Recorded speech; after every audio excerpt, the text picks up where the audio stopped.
All right, Josh, we're here, man. Football season. Let's We go. made it. Yes, All right. sir. Obviously, there are very few people here currently, so we'll wait till the room packs in. But I can't imagine too many folks are going to be watching this back. That'd be an interesting way to spend 4 hours. Right. Like after the game, hey, I want to see what these guys talked about. Right. But how All does right. I'm only watching the game on my iMac right now. Mm-hmm. So you have it on your TV, right? Yeah, I'm watching TV. How does it Obviously. look? Excellent. I would say I heard they're doing 4K broadcast. Yeah, no, it looks really good. It's kind of a weird camera right now because they're. I mean, you're looking at it. Yeah, they're not actually live yet. They're just showing Yeah. yeah. So I don't know if that's the actual camera or if that's just kind of like a Hangout camera. Oh, you mean the angle of it? Yeah. Is it a little so, lower than normal? I don't know. It does look weird, doesn't it? For those of you guys slowly rolling in, welcome. This is going to be, we're calling it the press box. Josh and I, instead of being in Ann Arbor, are at the stadium or in our homes. We're going to be hanging out during the game, providing you some intel throughout, answering some questions, giving some commentary. Again, just kind of a general hangout. We do have some injury news. I know it's pretty early again in the stream. We only have a few folks in here, but it sounds like Rod Moore is the only one of the questionable group so far that hasn't continued warming up with the ones. Yeah, that's really not a big surprise. I mean, again, like as we've said, well, compared to some of the rumors going around this week, that I don't know where that came from, but one random dude, and there you go. Yeah. Well, again, it's not really surprising that these guys are warming up because we've heard all week that if this was an actual, like an important game that they play, so again, it's not shocking that to see them warming up, and they'll likely not play, but yeah, they're healthy enough to warm up. They're just not going to play. I mean, and I understand the fans kind of trepidation when it comes. You'd rather everybody be healthy. Yeah, of course. Yeah. I mean, you'd rather have everyone play, but at the same time, I guess depends on how you look at it. This is a great opportunity for the young guys. I was just gonna say that I'm excited to see Keon Sabb. It looks like is going to get the start in place of Rod Moore. So good for him. That's your starter next year, right? So giving him some action, I have no issue with whatsoever. Right.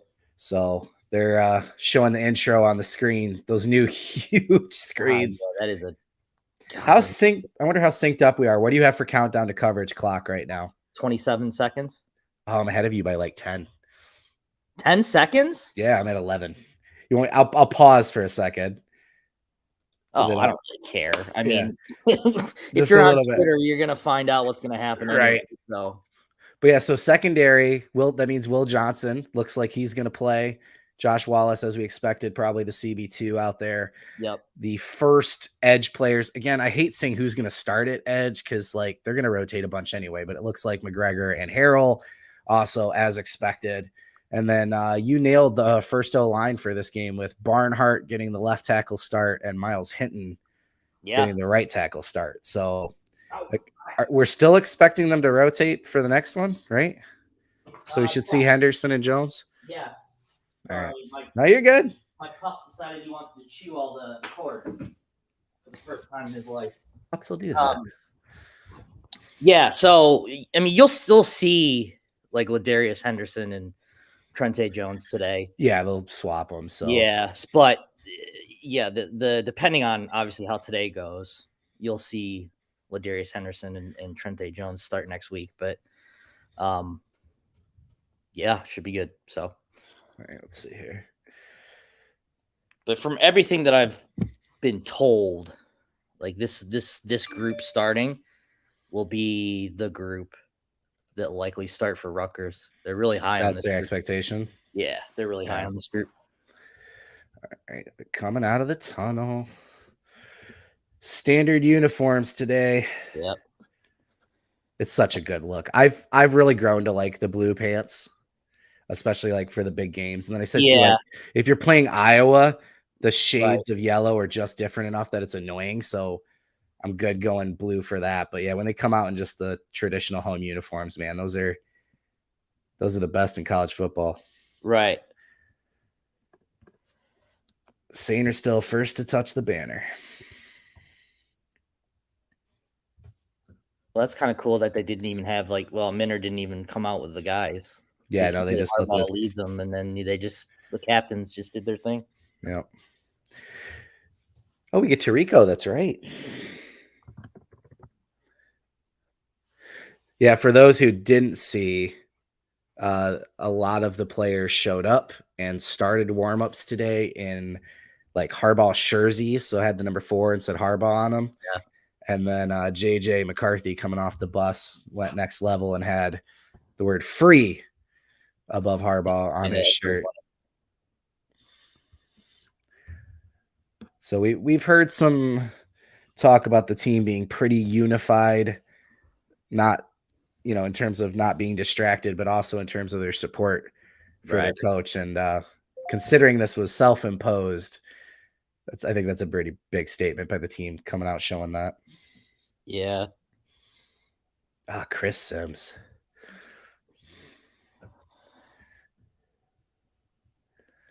My dad did it, so I can do it.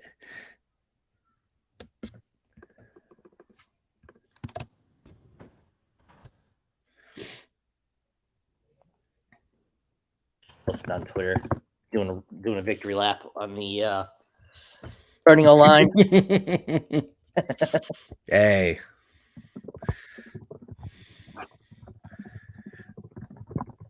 I really hated the Rod Moore thing this week. Getting started. Yeah, that's why I hate reporting on injuries, because it's not, I don't know, it sucks. I mean, it's not the pros, but now with this availability report now, it kind of changes a lot of things. Yeah, I mean, there's always been I don't know if gross is the right term, but like reporting on injuries when you're still talking about college students. Right.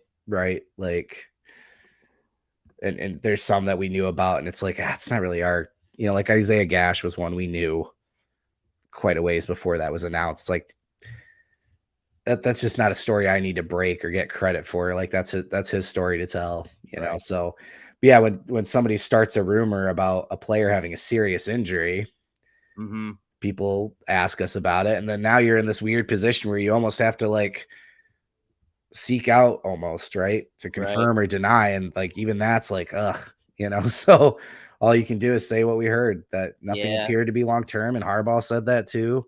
So. Yeah. I mean, at the end of the day, like I try to be as vague as possible too, because we don't really gain anything from reporting injuries and stuff. But, obviously if it's a important one, like the Eric All thing last year, we had to get something out, but we went the route of not saying who the player was, but hinting at it. Yeah. So, I mean, I try to be as vague as possible.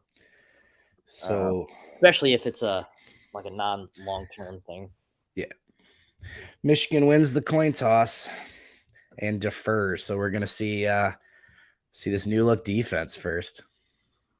All right. Let's see if that pass rush actually. I think that's a good question. What are you most I mean, East Carolina, right? But still, what are you kind of interested in seeing? Is that at the pass rush? Yeah. I think for me, it's probably the offense. I mean, how balanced are these guys going to be? But, it's easy to say heading into a game that, hey, we're going to be 50-50, but, games never go as planned. Right. And everything really change. It all depends. So, if Michigan, heaven forbid, gets down a couple of scores, they'll actually, that's a good point too.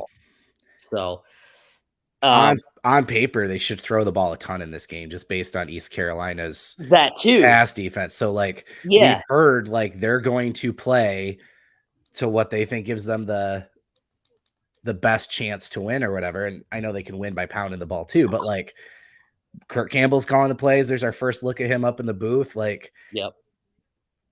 we saw against Hawaii last year. They threw the ball like crazy. So yeah, I mean, yeah, Hawaii stunk.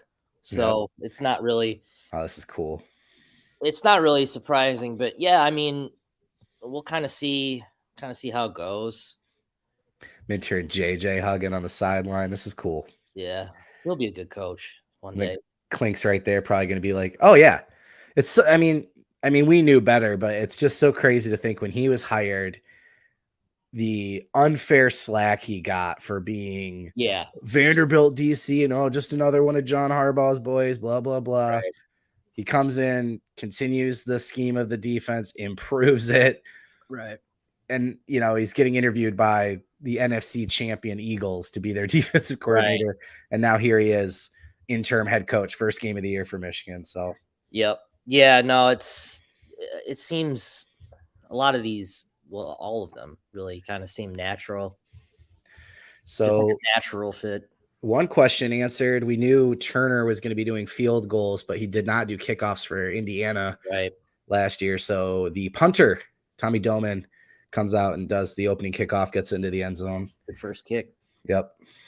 Yeah, Harbaugh also mentioned that it could have been Hudson Hollenbeck too. That's what, yeah. When they first brought him in, that was kind of our thought, was he would be the kickoff guy. Yeah. Yeah, I'm kind of curious what his role is going to look like. I'm not sure of his eligibility status moving forward. So, because I know, I don't know if Turner's a 1-year guy or a 2-year guy. I'm pretty sure he's a 1-year guy, but yeah, I don't know. We'll see. I mean, it doesn't matter now. We'll worry about that after this year. D-line's so good.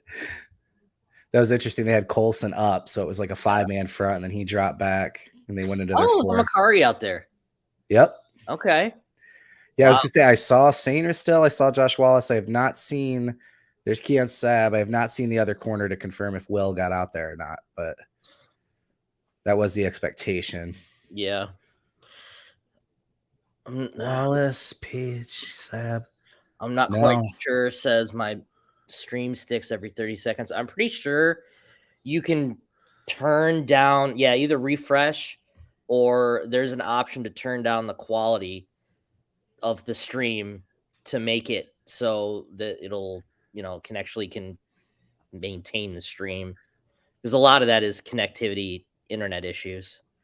Because I'm watching on my TV on the Peacock app on TV. Yeah, it looks great. I could be wrong, but I think that's Keyshawn Harris playing the up top instead of Will. What number? 36, very top. Oh yeah. He's been talked about a ton. So I mean, these guys have earned these roles, man. It's not like they're just turn around, Keon. Oh. Nice deflect. Yeah, well, what did Michigan go with here? Opening drive experience. Yeah. Harris has been with the program for a long time. Right. He doesn't have the elite ceiling of a Will Johnson or a freshman like Jair Hill, but he's a guy that, can come out there and you can rely on. Yeah. Yeah, I mean, you'd like to see Keon Sabb turn around there. But, again, that's just hand fighting with a bunch of guys. I mean, that's just – yeah, that's good defense. Ooh, rough punt. But, I mean, yeah, you got to – oh, are you serious? You'd like to see him turn around. Holy crap, that punter sucked. Yeah, and then did you? Bad there bounce. You go. Yeah, I like this delay. Bad bounce. Was that Jake Thaw back? Yeah. Interesting.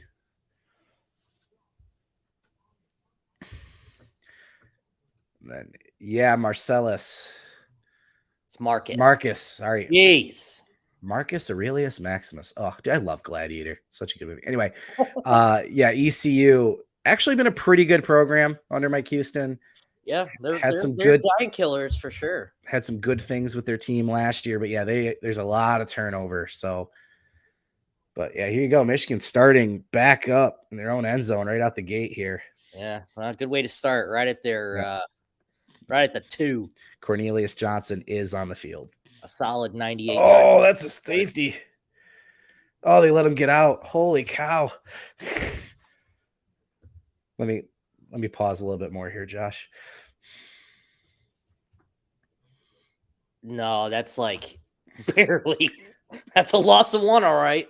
Oh, I thought he was stuck. Let's see. No, he just got over the line. Oh, It was damn close. Yeah, what do they call that? Not the momentum, forward progress. yeah, forward progress. Gotta get back in football shape, Josh. Yeah, right. Right. 100%. That's funny. Oh, man. What are you doing, Carter? Don't stop chewing on the cords. Ugh, not a. I mean, there's not much you can do at the 2-yard line. No, I mean, I know, but I don't really love delay handoffs. yeah. I mean, but hey, we didn't even think about it because it's been so positive. But Blake Corum just got 2 carries, man. right? Yeah, You know, awesome. It's very true. Good to see him back out there. Very true. But yeah, again, I mean, you start the game with these set plays, but I mean, nothing. I mean, it all goes to hell when you're at the 2-yard line. You can't Right, run your. Yeah, they're not running script They're on a this. way off schedule. Man.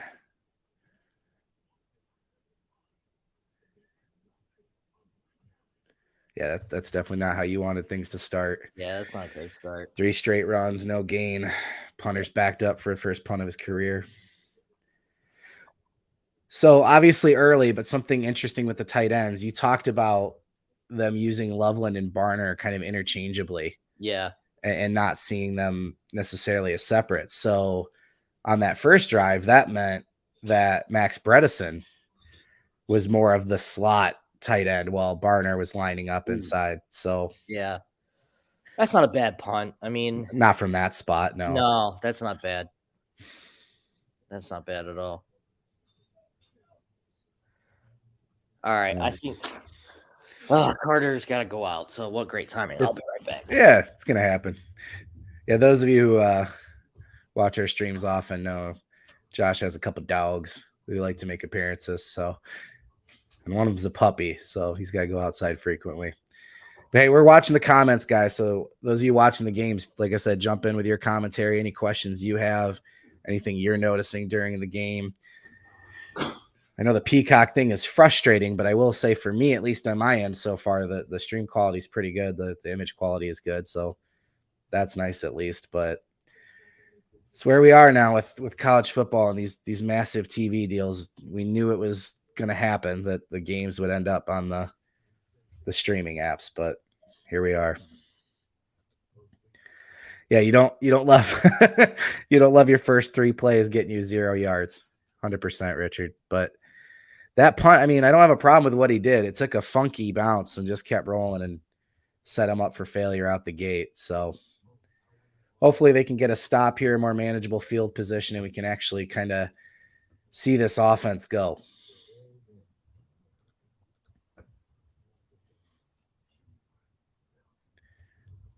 But this is the only argument I would make against the streaming apps. It's the commercials.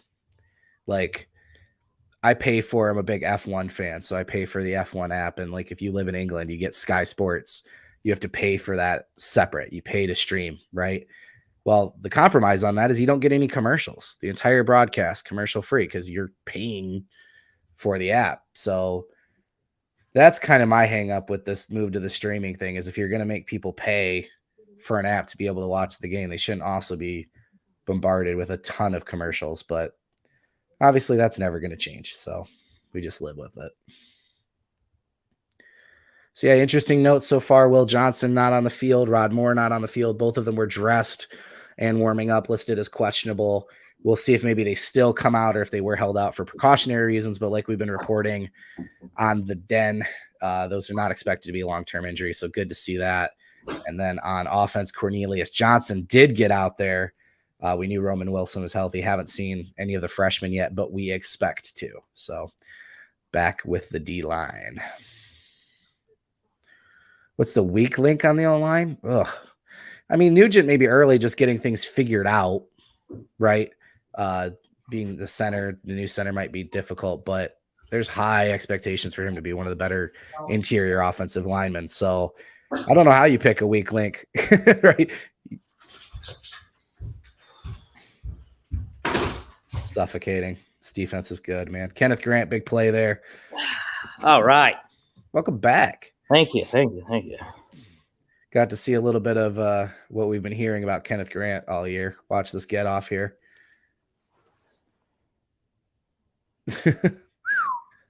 Colson, man, Colson's my defensive player of the year pick. That's a large dude.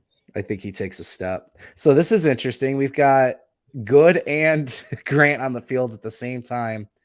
Moore and Stewart. Stewart part of the tackle there. See, I think that's going to be an interesting piece with this rotation too. Edge and defensive line is. It might just have to do with who clicks well together, right? We've talked about that. It's not necessarily. Oh, never like to see that. Well, that sucks. Yeah, I hope he's all right. That was awkward. All right. Yeah, sorry. But yeah, so if you figure out Moore and Stewart are the right pair together. Yeah. It has nothing to do with they just feed off each other well, they work well together, whatever. Same thing with the defensive line groups. It'll be interesting to watch those rotations go throughout the year. Right. Why is this spot on, Marcus? After complaining about having to pay $100 a month for 800 channels of garbage, now I get to complain about having to subscribe to the 20 channel. Yeah. That's the funny thing. I'm happier than because I use Hulu Live, Disney ESPN bundle. I have every single app between me, my wife, and my kid. We've got Paramount. We already had Peacock. We've got it's just called Max now, but the HBO one, Paramount Plus. The only one I've gotten rid of, ironically, was probably the first one I ever had, which was Netflix. Right. Because all the content got taken off Netflix. So that's the only one I don't have anymore. But there is no way I'm paying less now than I did with the kid. But you know what? I've got everything I want. I don't have to go looking for,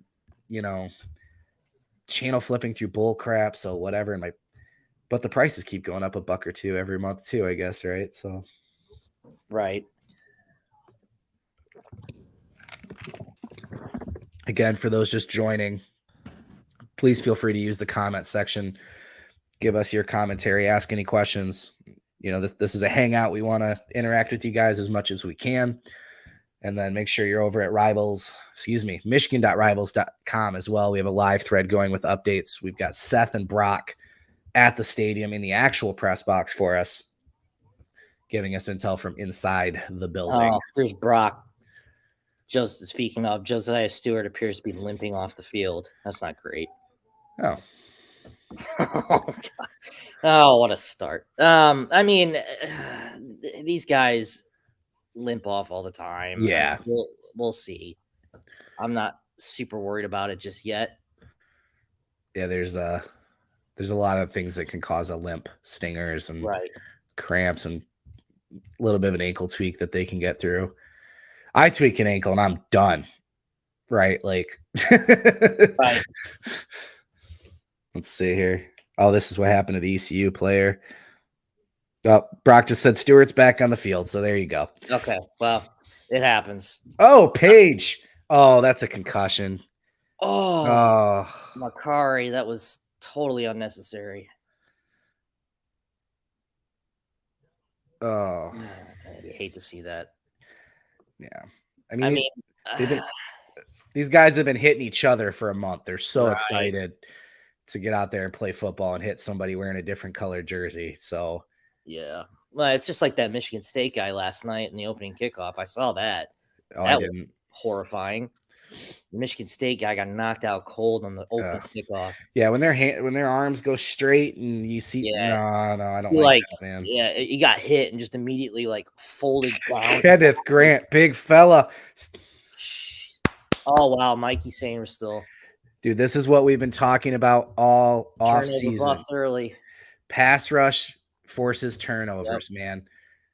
Yeah, not much you could do there. Either you eat that or try to make a play or throw it away, I guess. Yep. But I mean, that's great.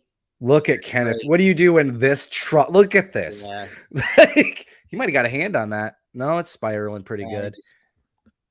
And that's something Clink's been on these CBs about since he got here, right? Get your hands on it, make the catch, right? We've seen a lot of dropped interceptions over there. No way.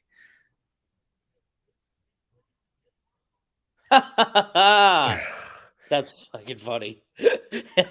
Oh, Donovan Edwards in the slot, Blake Yep. Corum, both on the same field or field at the same time. There you go. Cut.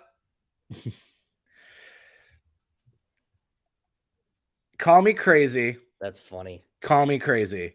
There's only one person they just did that for. Oh, that's for Jim Harbaugh all the way. They're pulling out the train. Yeah. They wanted to do that first play of the game. They couldn't because they were backed up. Right. No chance that wasn't a, hey, we see you, coach. Yeah. 100%, man. But, all right, we got Loveland and Barner on the field at the same time. We had heard about Corum and Edwards, same field. They're on the field at the same time all offseason. So there you go.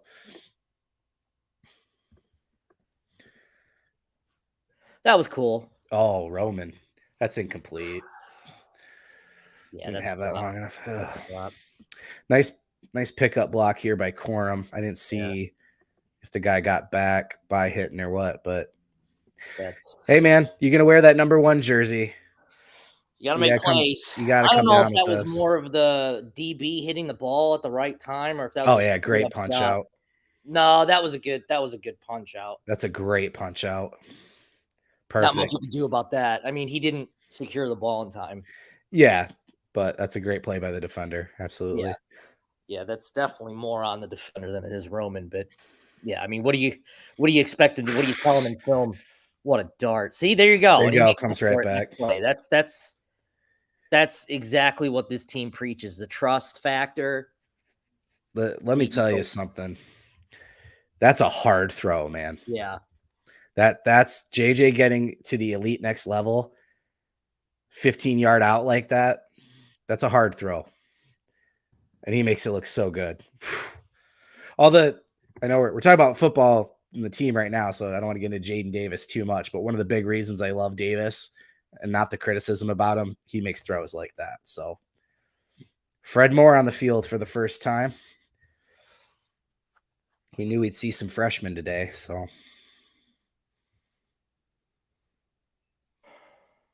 Oh, I hate that, but whatever. Yeah, I wish we could see downfield. They were obviously setting up to take a shot. He went with the. I'm with you now, dude. Football terminology. Oh my God. Check down. There it is. Yeah.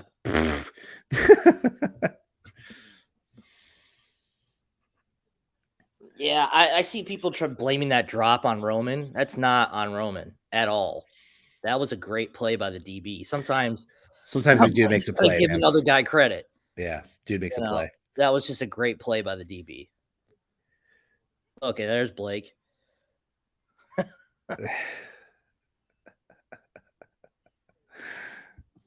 It's just good to see. Yeah. And Richard says he likes to see some separation. I mean, yeah, you do, but again, it's we're 5 minutes into the first quarter here. I mean, yeah, you got to give these guys time to warm up. I mean, you're talking about these guys spend a month facing each other, hitting each other. It's totally different when you're facing an entirely different team. Well, in a weird way too. Oh, there's Loveland. Nice little run. In a weird way too, the defender got there a little late. Right, that's a dig route, so you're kind of anticipating getting wrapped up immediately. Right. And instead, Roman went to turn up field, expose the ball, and again, just a nice little punch out by the defender there. But I think Loveland's going to be hot take here. I think Loveland's going to be really good this year. Yeah. But I've told you I think he could lead the team in receptions, just depending on how they use him. But it's because he can do stuff like that. Right. We're in the red zone though. This has been Michigan's Achilles heel in the last 2 seasons. Oh, jeez.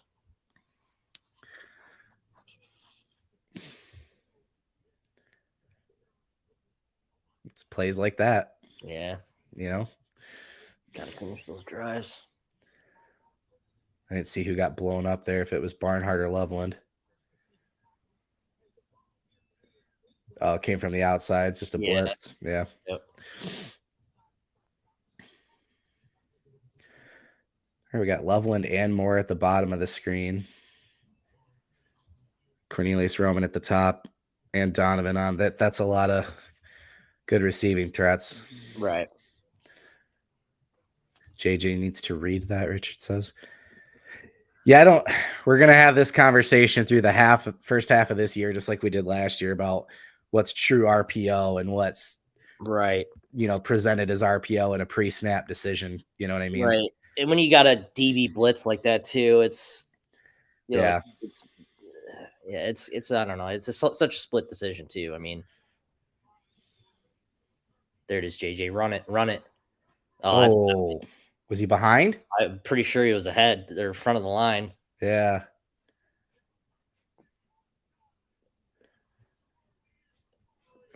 Well, at least these NBC graphics are better than that nonsense Fox had. Yeah, they've got to change that.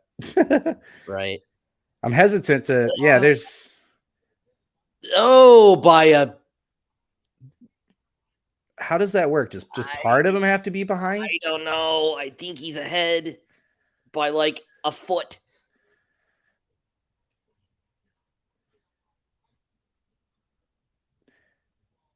I can't remember the way.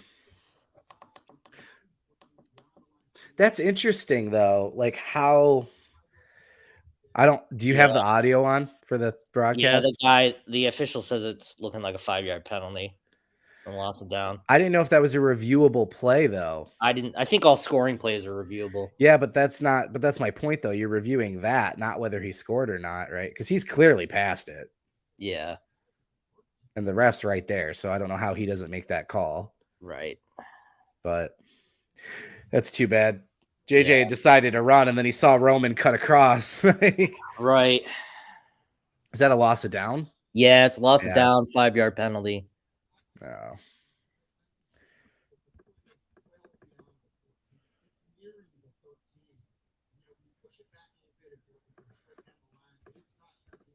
Mm.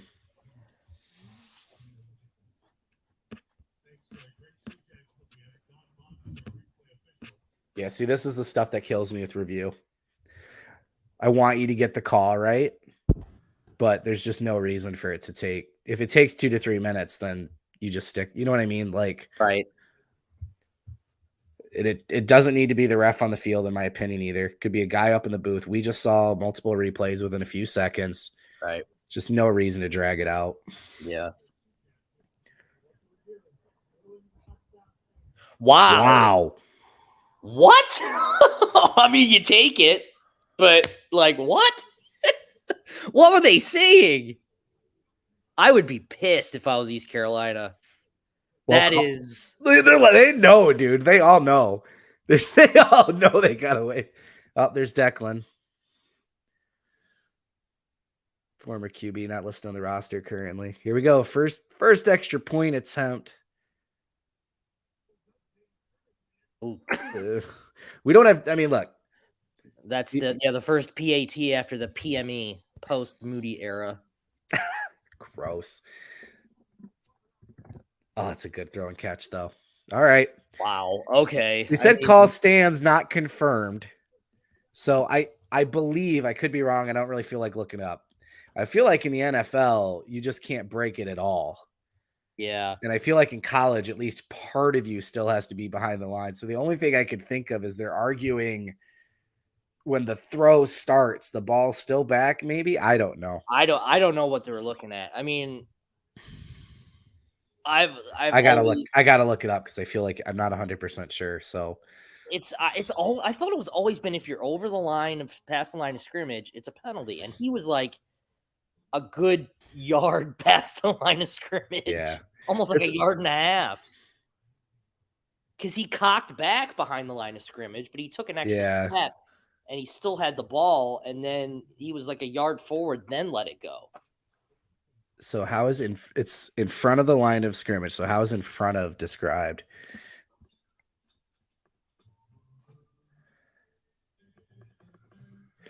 A forward pass thrown after the passer has crossed the line of scrimmage.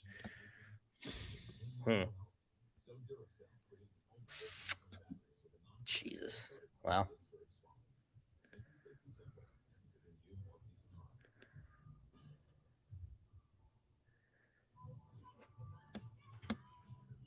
Huh.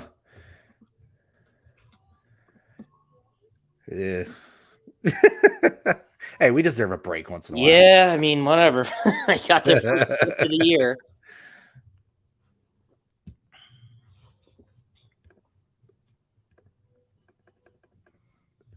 It's the ball. So it's not the player, it's the ball. So if the ball, whether in player possession or loose, crosses the line of scrimmage, a forward pass is not permissible. So that's the only thing I could think of is they're arguing the ball stayed behind the line. I guess. Yeah, I don't know. I'll take it. Yeah, I mean, whatever. You take it at this point, but Richard, I feel like the Cowboys. Yeah. Someone else is a Lions fan in here too. So Yeah. But do you see this, by the way? I got my alternate helmet finally. Oh, nice. Yeah. Yeah. It's a little underwhelming after waiting like 2 months for it. It would have been cool if it was a full-size helmet. Pay me more. What? That was like $30. Do you know how much the full-size helmets are? No, I know, but I'm saying it would have been cool if it was a full-size helmet. I'm not saying that. I agree. I'm not saying that should have been a full-size helmet. I'm saying it would have. They're like $300. Well, do more work. Roman Wilson looks great. The number 1. Yeah, it is a cool jersey. He needs. I know some people don't really care about the tradition of the 1. I'm a little bit older. I grew up with Braylon and Terrell, and obviously other folks grew up with Anthony Carter. Yeah. I like the idea of a guy earning that jersey and becoming the number 1, obviously with Funchess, and then God, going back to Rich Rod and the JT Floyd fiasco. I know that's taken some of it away. And then Nico Collins, we didn't get to see his number 1 year or whatever, but what makes college football cool is traditions, man. So right. Let's see. Roman settles. I'll tell you what. That's the Ronnie Bell difference that we've been talking about, right?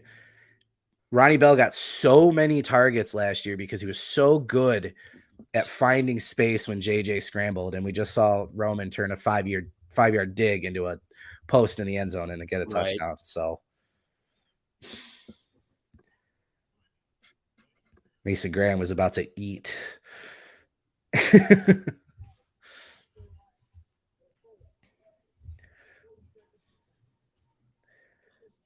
Mike Houston looks ready to play himself, dude. Yeah, dude's jacked. Get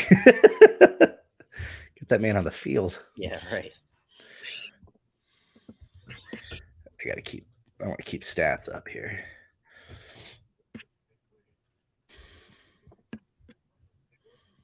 I just went to ESPN briefly, and they've got the Tennessee-Virginia game on the Gamecast, and I see Joe Milton incomplete. He's got a passing touchdown, though. So does Eric All. Or I'm sorry, Cade McNamara. Cade. I was like, wait, what did they do? Cade Eric All for a 3-yard touchdown. Oh, really? Gross. All right, whatever.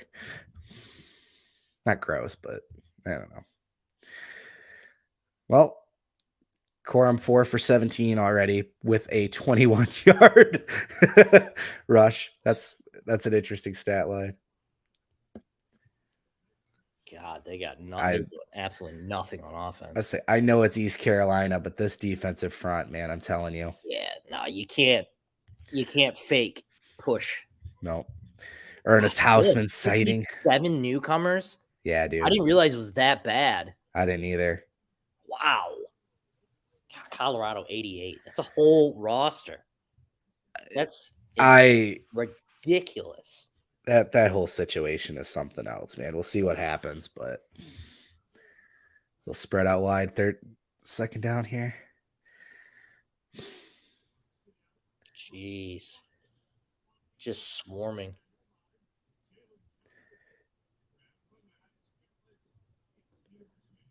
I thought Jenkins got held there, but I think I got a good enough look.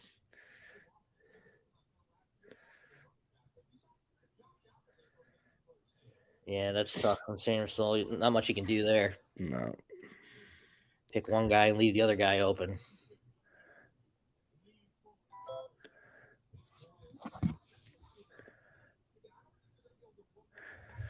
So Houseman is coming in as the backup Will the Barrett. Yep. That's the only change from this unit from the first time they were out here. Oh, it's a bad throw. I would say, and it's obviously really early, but I have not seen a lot of Josh Wallace before this, and I would argue that's a good thing. Yeah. I mean, I've seen him a couple of times out there, but yeah, I mean, I don't know. And I don't want to make any huge conclusions from this game, but right.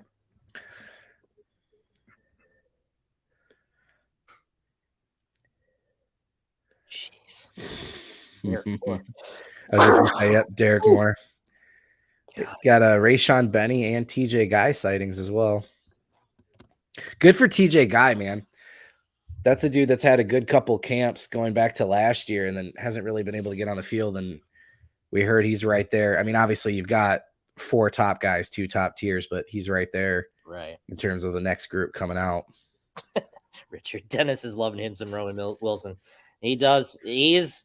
If I'm the conductor of the Keon Sab fan club, Dennis is number 1 in the get him. Dennis is number 1 in the Roman Wilson fan club. I'm gonna be a broken record today. I can already feel it. What? The holding, man, it kills me. Oh, yeah. You get punished for being a great pass rusher. Right. Well, and that's the thing. Everyone gets held. It's just a matter of whether you get caught. Yeah. Whether it's not subtle enough to get caught. You got to see Jersey pull. Right. Yep. If you can use just Dude, another bad punt, yeah, sucks. and another great roll. Ooh. Oh, God. Well, good. Oh, man, that's ouch. Yeah.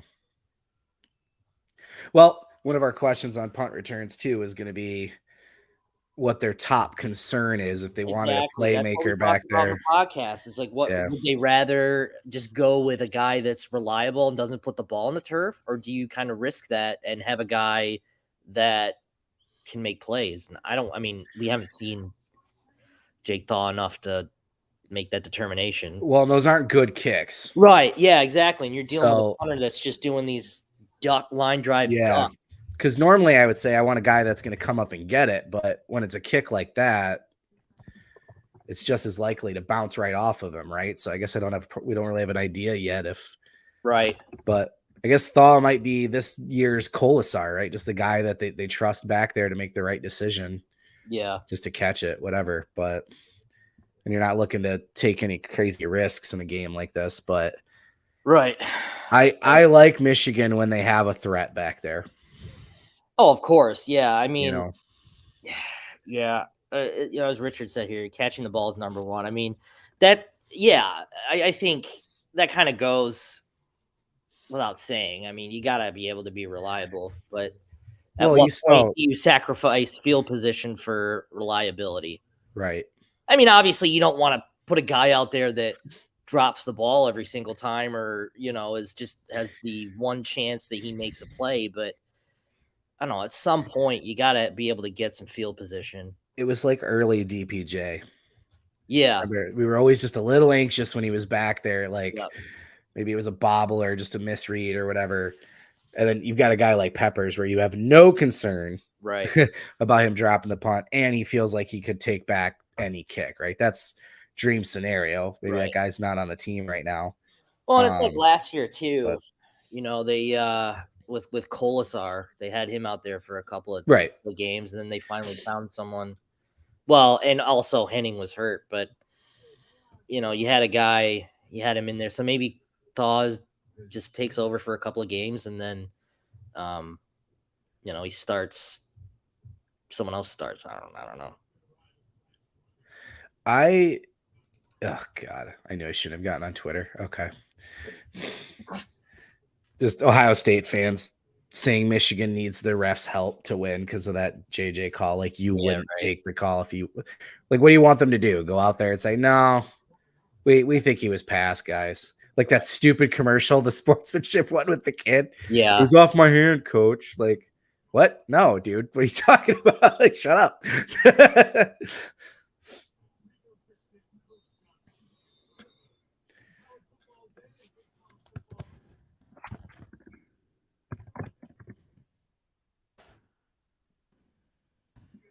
Oh, there you go.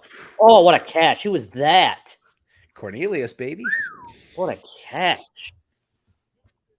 If he can put it together, he's sneaky fast. Yeah. He's got good size. We know, look at his hands here. That's a great grab, man. He just every year he inexplicably he drops some balls he shouldn't, or just, it's just been that consistency piece for him. Right. But he's a monster, man. That was a hell of a throw, too. Yeah. High pointed that one. I mean, He's the only one that can get it. Yeah, only Cornelius could have gotten that one. We got some fullback. Yeah, that's Bredesen.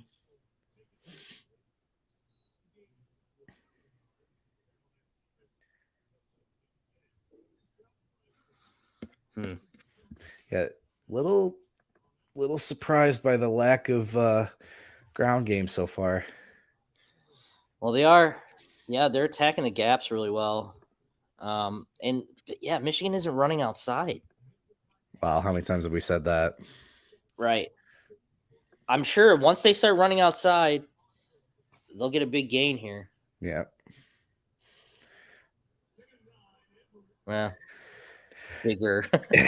It's just, this is Michigan, man. Yeah. They don't care about the numbers. Those are 8-man boxes. We are going to run it. We don't care. You know what I mean? So, and there'll be a point in this game where it's paying off and we'll remember, but. Right. And this is a new offensive line group. Again, it's not just the talent level of the guys out there. I do think this is arguably a better group. High end in depth. Oh, Samaj Morgan out there. That's all 3 freshmen now. Yeah. Have made an appearance. But yeah, the big thing about the O-line is nice. Easy. That's what you wanted on that first play that got punched out, right? Yeah. Yeah. Yeah. But anyway, no, I think the way the offensive line works together, knowing what the other guy's doing, that's going to be just as important as, right. Nugent handing off to Keegan there, that kind of stuff. Right. They're really going to have to nail down. So who's number 78? Was that Trent Jones? No, it's yeah, he got torched on that play too. And he can. That's kind of the write-up on him. Yeah. Right. He's kind of been a boomer bust tackle. So yeah, he got torched. There's benefits of being 6'8", 340, but there's some cons too. Oh, that's a flag. Yep. Yeah. Yeah. Almost caught that too. Yeah. Like I said, jersey grab. That's. Yeah. Oh, he's barking. I do like those helmets, by the way.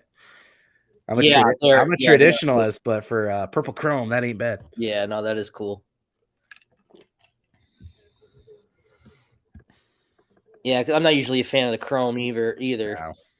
Like the Michigan State chromes look like, or not Michigan State, Notre Dame chromes look like Christmas baubles. That's grown on me a little bit. Let's see. Oh, yeah, sorry. Oh, he was celebrating too. I'm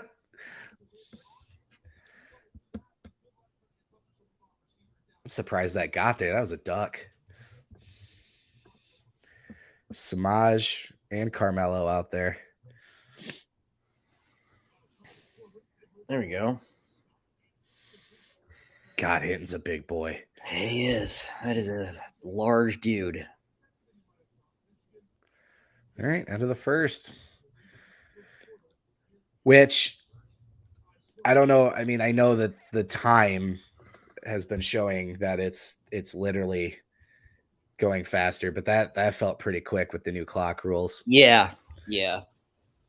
That's about as rusty as you can get for a first quarter. Yeah, a little bit.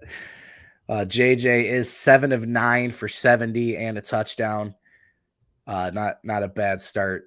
Yeah, a touchdown. Yeah. Hey. It all counts the same on the stat sheet. Hey, touchdown's a touchdown. Yep. Okay.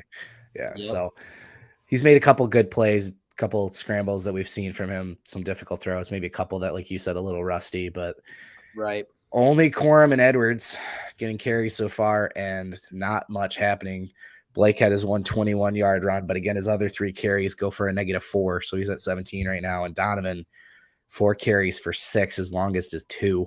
Yeah. So not a lot happening in the run game right now. Haven't seen the other guys. We expect Mullings, Stokes, and Benjamin Hall to be a factor in that third running back role. And then receiving, Roman Wilson wearing the number 1. Mm-hmm. Did have the drop, but 3 catches, 41 yards, and a touchdown in 1 quarter. There's a lot of games last year where that might have been the best stat line for a receiver, period. So we'll see how that goes. Cornelius had that awesome 20-yard catch across the middle where he went up and got it. Mm-hmm. Colston, Edwards, and Quorum each with short catches so far. On defense, Junior Colson leading the way, 4 tackles, 2 tackles for loss. Yep. Mike Barrett, 3 tackles. Your linebackers, hey, if my linebackers are getting my tackles and 0 from the safeties, I'm probably pretty happy. Mm-hmm. Yeah, I mean, if you came here for an overreaction, I guess the big one first off is, the offensive line hasn't looked great in the first quarter. No, we haven't. Yep. I mean, you can contribute that to rust, I suppose, but I mean, it's not going to be. You're not going to sit. I'm not going to be sitting here and saying that this is just terrible, but they've looked rusty. Kind of polar opposites on the line. I think you've got a few things, especially with this group starting today. Not that Carson Barnhart hasn't played left tackle, and he's obviously been practicing there all offseason, waiting for Henderson to arrive, and then that's where he's been competing. But Barnhart was a right tackle last year, right? So this is his first full-on left tackle. You've got a new center in Drake Nugent, and then you've got a new right tackle in Hinton. So it's not just 3 new linemen, but also where they are. That means that your guards who are back, Keegan and Zinter, both have new guys on each shoulder. Yeah. Yep. 100%. Right. So there is 0 familiarity on the offensive line with this starting group right now. Literally everybody to the left and right is new. Yeah. Yeah. So no, it's that. I mean, yeah, it's going to take a little bit of time to. Again, they've been going against each other for the better half of a month. So, when you're facing someone else, it's going to take a little time to adjust. But yeah, it's, again, I'm just saying that was just, if you wanted an overreaction, 100%. That's it. Yeah, that's the one. I'm not worried about it for sure. It's it's interesting though that, I mean, the defensive line, you've got mostly the same guys and they've worked hard to increase chemistry, but they've been very effective. Looks like our first Darius Clemens sighting. There it is. Does he still got that speed? Oh, that's in. See ya. Yep. Good for him. No. Oh, they had it. Oh. Did he step out? Oh, you got to give it to the man. You've already given him 1 touchdown. Yeah, he gifted him one. What's the second gift? Yeah, let's extend the out of bounds line a little bit. Come on. I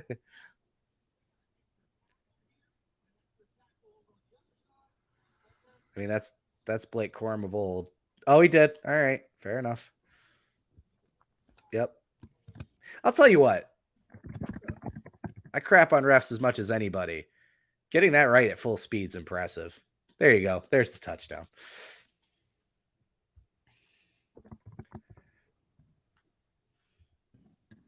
Oh, come on. I always love this too. What? Like, what are they looking for when they come in? Like, oh, where's he at? Oh. Yeah, I mean, what the hell is that? What the hell took him so long? It's so funny. Yeah. But anyway, that's got to feel good for him, man. Yeah, that's a good start. Hell yeah. And look, he's never had that take the roof off speed. Right. I mean, those are him. Those are his runs, those 40 or 50 yarders that, depending on angle or whatever, if the side, most of the ones he breaks, he's in the middle of the field and you can kind of Tecmo Bowl a guy, right? But when the sideline comes into play, he's been caught on those before. So that's nothing crazy shocking, but the man saw a hole and took off. Good to see. All right. Well, we're absolutely not doing spam. Oh, geez, nice. Hey, you were just talking about the offensive line again. You know, we're not going to overreact negatively, not going to overreact positively either, but that's what you want to see. Right. That's some good push there. So,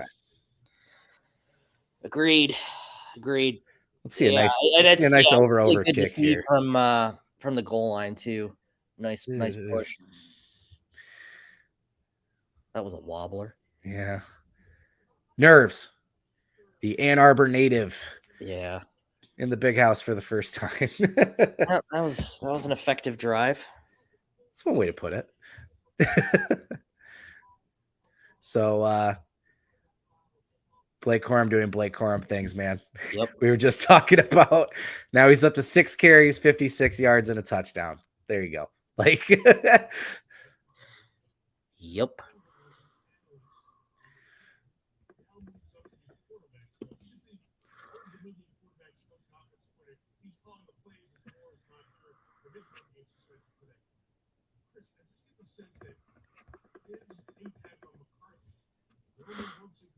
Yeah, 39 yards on those 2 plays. Not bad. Yeah. Effective.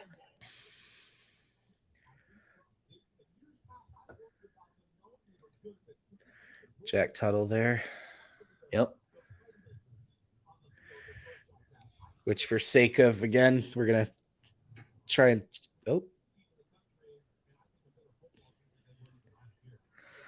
I love that. Oh, I love that. Swarming to the ball. Jaden Hood. There's a guy we've talked a lot about this offseason. Good for him, man. This doing his thing. I liked, was it Partridge that said recently it felt like he got lost in the depth chart? Yep. Like that was the terminology he used. I thought that was what do we got here? Clipping. Ooh, how do you get a hold? Ooh, half the distance, baby. No, what I was going to say is I love when they first started changing all the kickoff rules. I think Bill Belichick, being Bill Belichick, was one of the first people that was like, okay, then we're just going to kick it just short of the end zone then. Yeah. Why am I going to gift them? That's crazy. So, like, they can still fair catch that, and it comes out to the 25, right? They can fair catch anywhere now. But I love those guys want to run the ball out, right? They want to so bad. So when you can kick it to the 5 like that, it's a really good kick.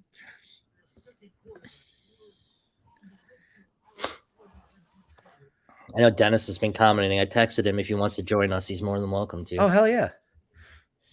He hasn't gotten back to me yet, but if There's we see him Ernest. pop up, we'll add him. Oh, man. There's your Ernest Hausman tackle. He's going to be good, man. Still can't. It's a great addition getting him to come over from Nebraska. So run defense stout early. No shocking. Yeah, make sure to on this YouTube channel, like and subscribe so you're getting notifications. Dennis and former Michigan player, the coach, Jim Scarcelli. Ugh, I can't talk today. Will be going live after the game with Michigan football, post-game live. It's one of my favorite shows that we do. Just Jim's instant reactions are always so interesting. Quentin Johnson on the field at safety. They're missing Rod Moore a little bit, man. That extra coverage guy. I mean, there's just no way around it.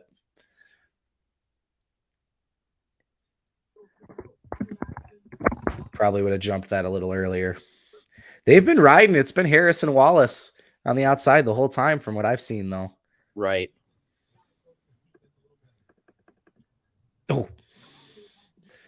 Who got the hit there? Did you see? Stewart. Yeah. Oh, they got a new quarterback in?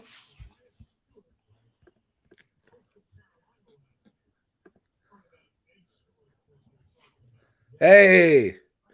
Wow, there it is. There it is. They heard you. There's been one on every single play, but that's okay. Grievances have been heard. Who got I didn't even realize they changed quarterbacks. Was this just this drive? Oh, I don't know. Who was that? 76? Is that Grant? No, it was 78, but yeah, Grant. Oh, yeah, 78. Yeah, right. You're bad with the jersey numbers. I couldn't see from that angle. Oh, okay. Who is 76? I guess it's Atterbury now. Yeah. Oh. Yeah, that's tough. This is the thing with Stewart.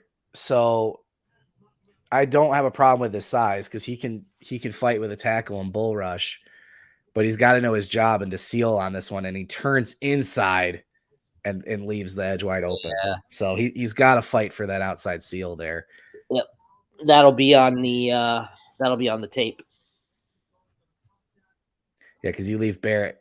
Barrett's got his gap, and now he's trying to cut back out. Right. Barrett's on an island there. Yep. And that's the difference right there between Harrell and Stewart. Yep. Harrell's got really good integrity when it comes to sealing the edge. So, right. And then Stewart's going to be your Uche pass rusher. So we'll have to see how they rotate those guys, if that becomes more situational or if they can, they talk about being able to trust guys. Like, it doesn't matter which player's on the field, right? Doing the same things, or guys having different roles depending on skill set. Right. Are Stewart, Harrell going to be guys that are interchangeable, or are they going to be guys that have a place, right? Mm-hmm.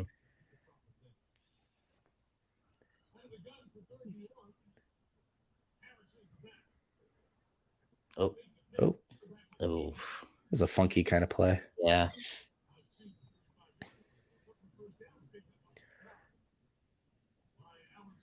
So if Johnson's out there, so Page came out, because I thought I still saw Keon Sabb. Mm-hmm. Yep.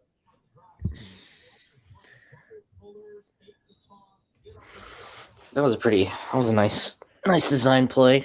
Yeah.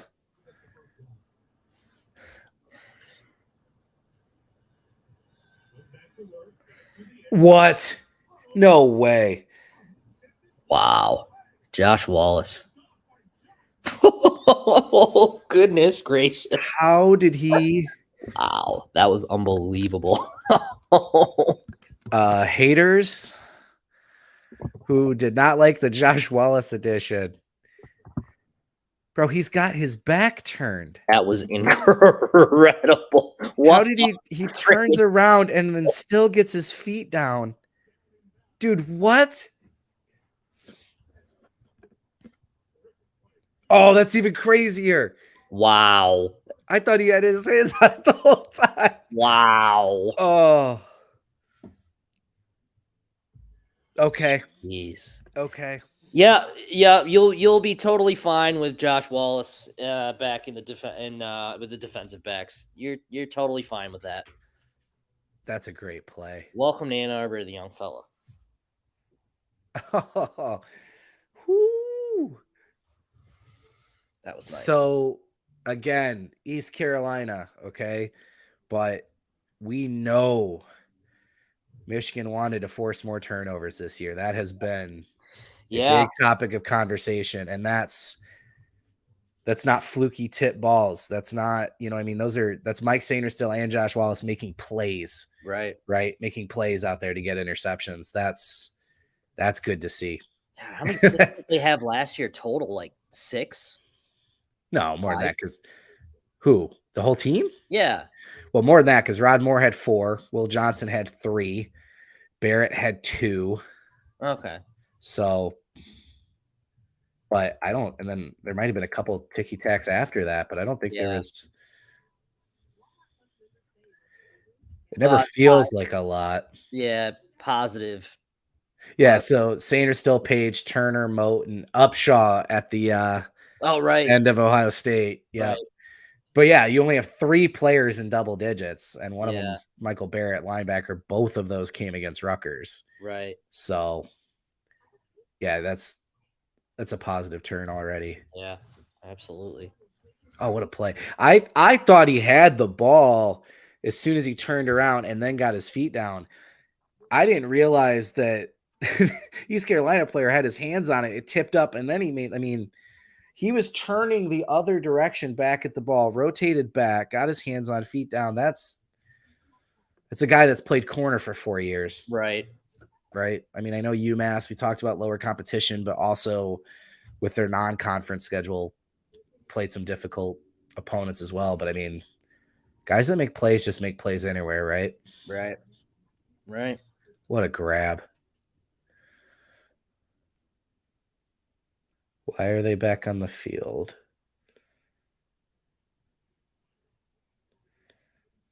No They ruled it way. incomplete? Oh, come on. Oh, because East Carolina touched it while he's out of bounds. Oh, That's terrible. that sucks. So that should be a That's penalty, illegal right? touching. Yeah, it's illegal touching. Yeah. 1st and 10? What?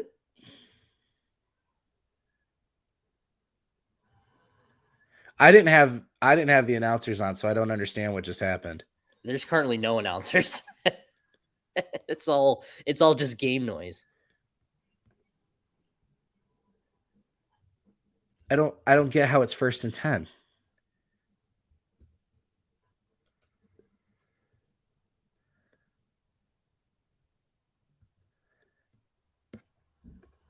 There you go. Okay, that they were wrong. Okay, it was 2nd and 10. Okay.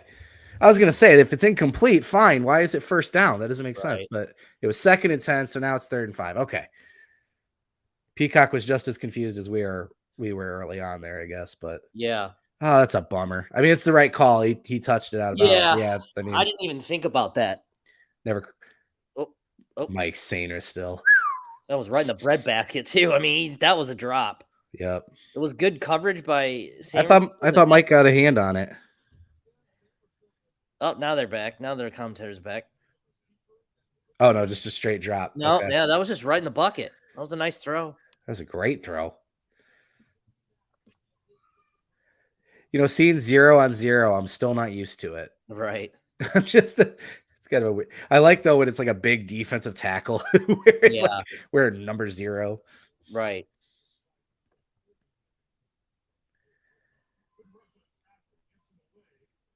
I'm starting to think this is intentional. These line drive punts. Yeah. That's 3 in a row. Oh, well, that's a bummer. Have that interception come off, but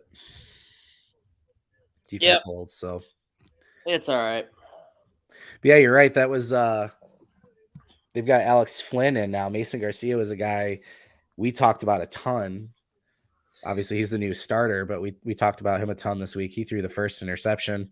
Yep. 2 of 5 for 14. I don't know if they're planning on rotating those guys or if that's a bench or what, but nice play.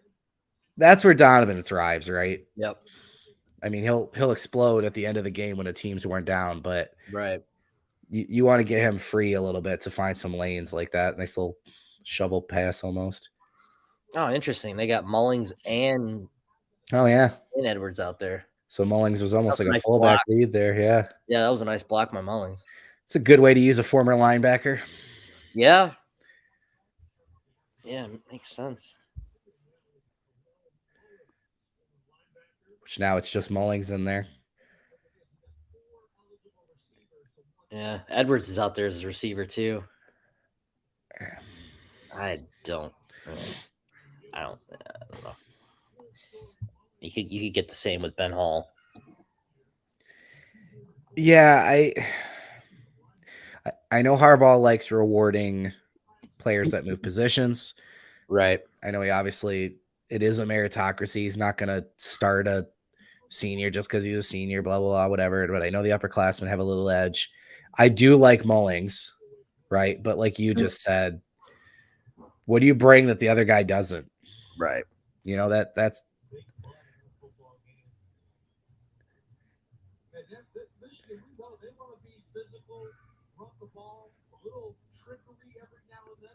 still makes me sick that he said he couldn't see where Schoon was when he threw it. Yeah. What a call. Ugh. Yeah, that was a hell of a call. So here you go, 3rd and long. Good early test for JJ here.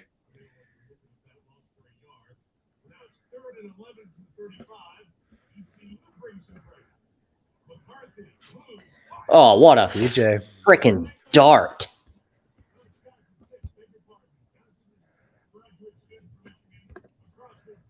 I'm going to be interested to see snap counts and then, where receivers are lining up when all the totals come in. Yeah. Because Wilson was inside on that one. Covered. Oh, look at that footwork by McCarthy. God. That's a nice route tree, too. You've got Fredmore bringing the extra defender up so that CJ could cut in like that and have that lane. Clock got low.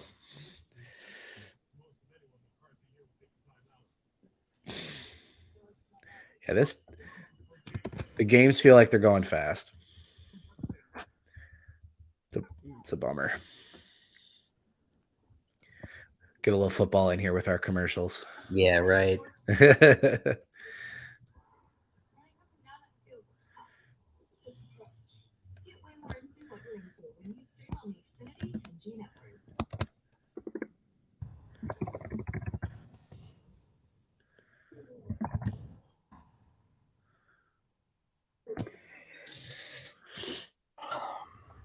So not shocked, but pretty early on, that everything's pretty vanilla and basic on offense. Yep.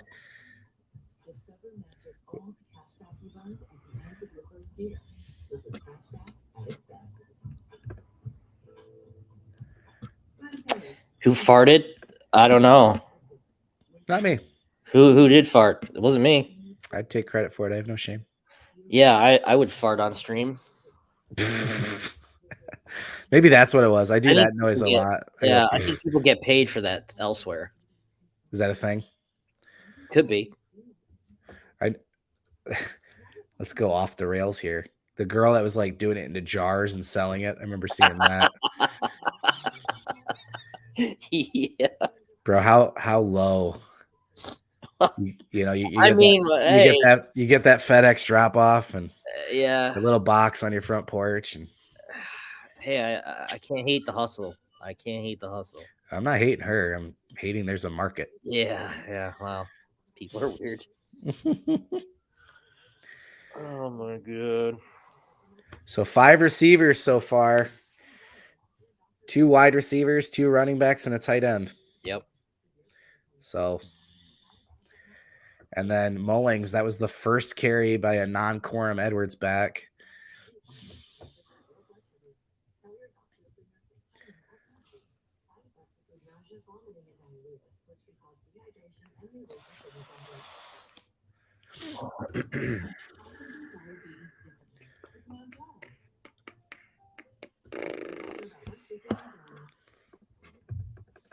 Never understood the corn thing.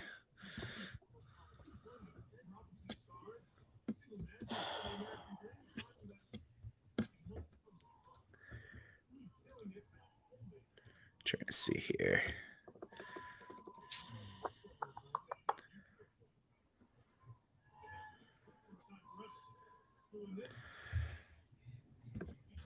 Yeah, another jumbo set on first down. Yep. I tell you what, though, I am not impressed with NBC's broadcast. I know it's week 1 and all that, but I mean, not a lot of information.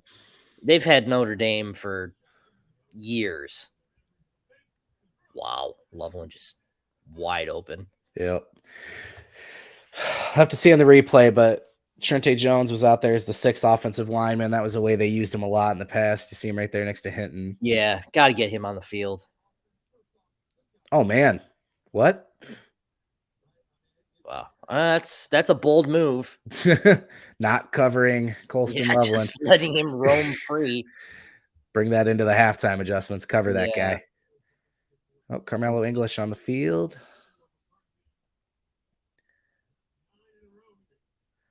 Is that Quorum and Edwards in the backfield? Yep.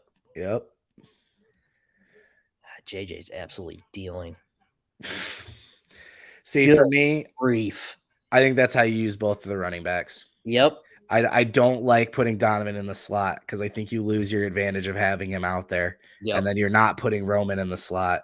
I like leaking him out of the backfield or even playing him outside. Yep.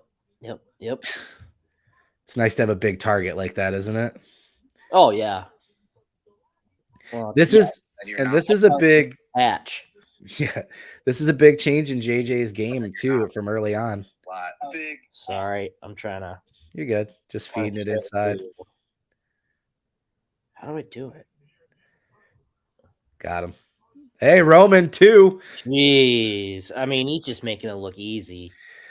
That's a first down pass in the red zone. Absolutely dealing. Yep. What did they just say? 10 straight completions? Yeah, I think that's 11? 11 now, yeah. Yeah. Look at him, just calm, man. But yeah, that's what I was gonna say. I think that's and hopefully this is gonna continue when we see some deep shots too. Right. Understanding when to throw the changeup, right? Yeah. He's putting it in the right places where the receiver can make a play. He's not putting too much on it. Like, right. Oh my gosh.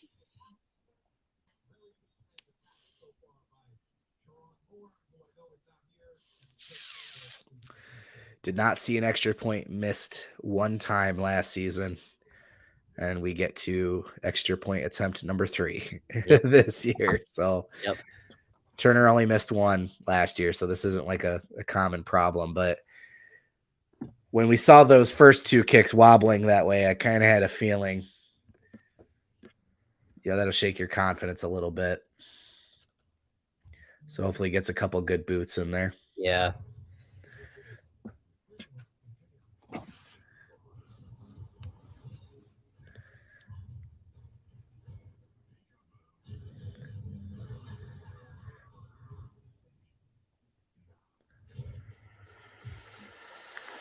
Yeah, not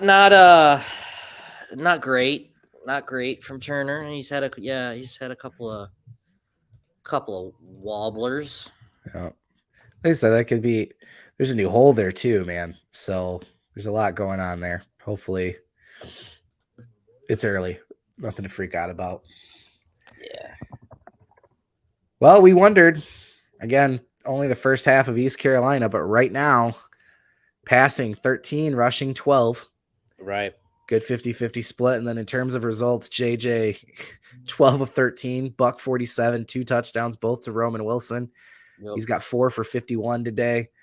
Loveland 3 for 43, CJ 2 for 36, Donovan 2 for 15. I think that's kind of right in line with what we expected. So yeah. I do want to, I know Richard commented here, where's our kicker, but I think people have been so just preconditioned to expect Jake Moody's production every year. It just doesn't happen. I mean, you're talking about all-timer, the greatest kicker in Michigan history. I mean, he's the all-time leading scorer in program history. Insane, probably the most efficient kicker in program history. It's very hard to expect another guy to come in and do the exact same thing that Moody did. And people forget too, Moody initially was kind of splitting time with maybe fighting for a job with Quinn Nordine, who was like the best kicking prospect ever, blah, blah, blah, right? So just for perspective here to maybe help people not freak out too much. James Turner is 124 for 127 in his career on extra points. Again, he went 38 for 39 last year. This isn't a normal thing by any means. He made 90% of his field goal kicks last year, 20 of 22. The one drop off that we really expected was going to be on the long kicks, right? He doesn't got a 50-yarder in his repertoire like Moody did. Yeah. I'm willing to chalk up that first one for the things we've talked about. First game of the year, new holder, blah, blah, blah. Right. Somebody told him to make a fair catch this time. Probably when he got absolutely popped in the last time he ran down. Yeah, take those free yards, bud. Yeah, he got popped. He's like, oh, I'm good. No thanks. Oh, Wilson got held before that. Yeah, I mean, to your point, though, like, there's a difference between consistency and, like, a freak of nature efficiency. And Moody was a freak of nature. I mean, that is not a normal kicker. And Moody was struggling a little bit in NFL preseason. Right. Like, things happen when there's rewards for consistency when you've been the kicker for 4 years and you've had Brad Robbins as your holder the whole time. And you know what I mean? Like you reach your peak, right? So we knew there was going to be a drop off there. Hopefully, Right. again, I don't think we're going to see ducks every time or missed field goals, which if you do, okay, hypothetically here, Yep. Tommy Doman's a guy that can kick field goals. I don't think you want to play Adam Samaha yet. He's your future. Yeah. Right. No, The guy's going to be an absolute stud, but I don't think you're ready to put him in there yet. But and then even if you want to bring in Hudson into the conversation as well, they've got dudes. Like if they have a feeling they need to reopen that battle, if you will, they would. It's not. Mm-hmm. JJ looks different. Why does he look different? He's added weight. Is that all it is? I mean, he's added 10 pounds. I mean, you can add 10 pounds to that frame. He looks thicker. Yeah, but even his face, he just looks completely different. Hey, he's a year older. He's a man. Our boy's growing up. He's a man.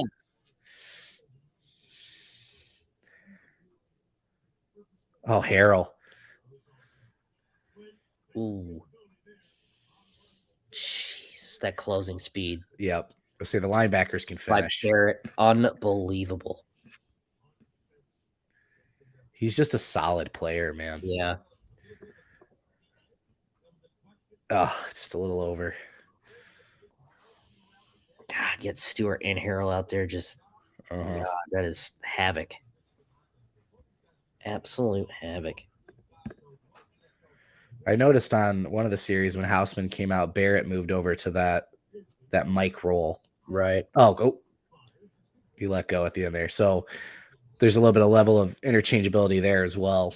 Mm-hmm. I mean, they're both inside linebackers. It's not a true Mike in this defense, but yeah.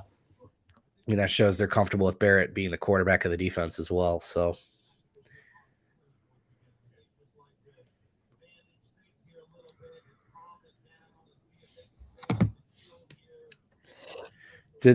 I wasn't paying attention. Is that Garcia now? Yeah. Quarterback? Yeah. No, that's still Flynn. It's interesting. 15, yeah. I wonder, did Garcia get hurt or something? Oh, Harrell. Ooh. It's tough. Ooh, that's tough. So that was something I was interested to see too. I'll have to catch it on the replay, but they had 3 down linemen and McGregor was one of them. Mm-hmm. And then Colson came up with Harrell.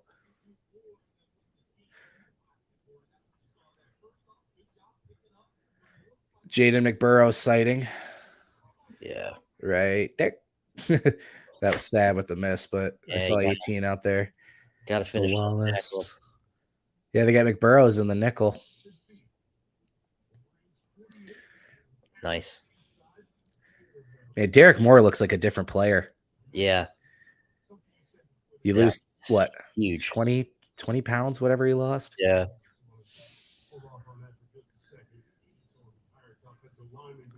Yeah, boy. Yeah. Saw Zeke Berry was out there too just now. Yeah.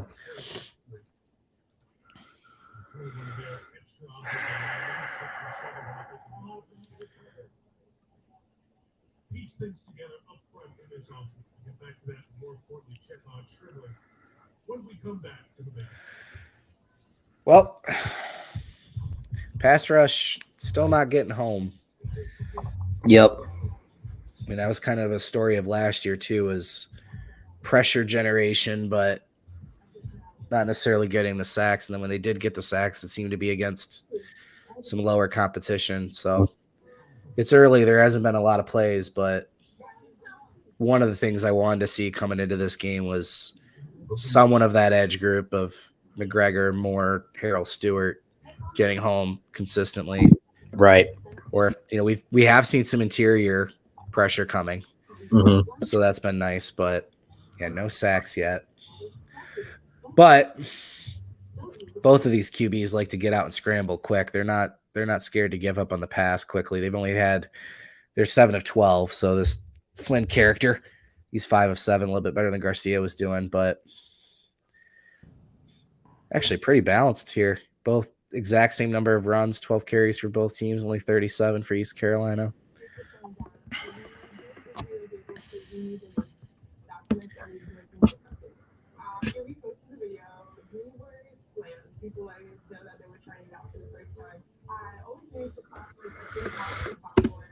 shit. What? Pardon my French. Oh no. What happens during the live streams? I accidentally said the S word.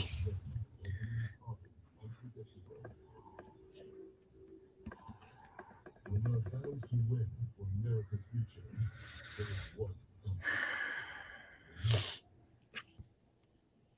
When the world of business is constantly changing, you need I do think it's interesting to note because we could see, you know, when you get into the second half, this becomes a different game, right? And the play calling and stuff might be different for sure. But like right now, they're balanced and they're letting JJ kind of do whatever he wants. Yeah, I have no issues with the play calling. No. I mean, obviously, you want to be a bit more effective in the run game, but I mean, it doesn't matter when JJ's dealing like he is. Yeah. No, I mean, we've seen some pass first situations that aren't normally pass first situations for Michigan. Right. So that's interesting.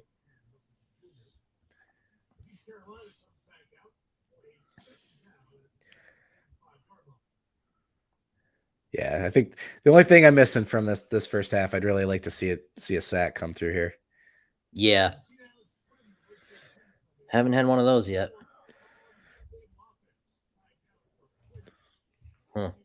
False start.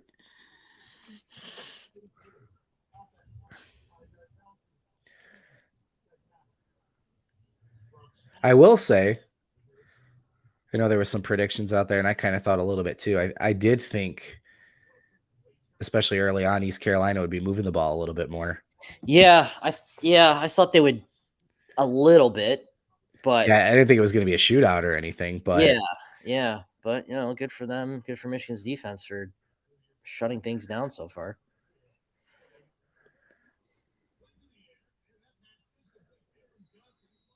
That's a good second down play call. Mm-hmm. It always, I guess, yeah, we weren't watching, so I don't know if Garcia got hurt or not. Yeah, I don't know. This guy seems to be dealing a little more. Yeah, pretty competent back there. Yeah. Oh, Cam Good's a big fella. He's large, man. He's what you call a space eater. Nice. That was nice. Nice play. I mean, you gotta tackle. I mean, you gotta finish those tackles, but that was a nice fake. I say Derek Moore went with the back and then just kind of looked around like. Yep.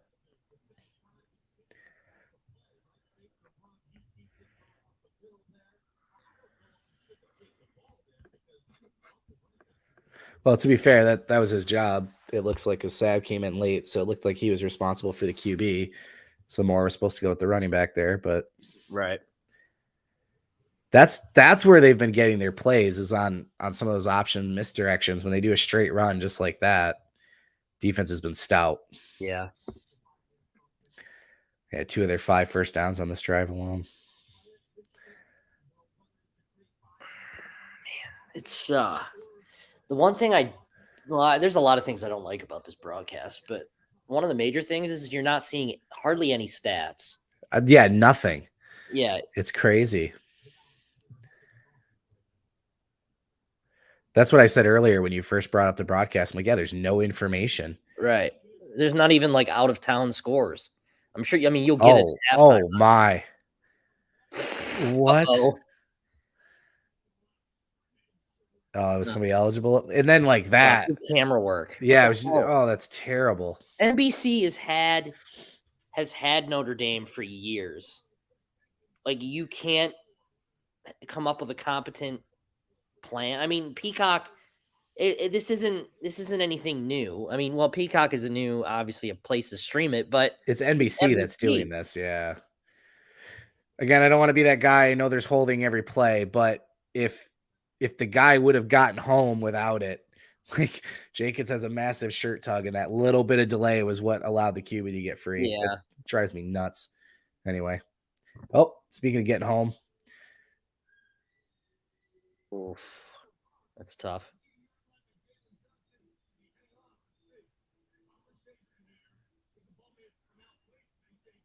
The Calvin Johnson rule here. Yeah. I didn't see if he dropped it when he hit the ground or how. Oh, they're going to rush. They know.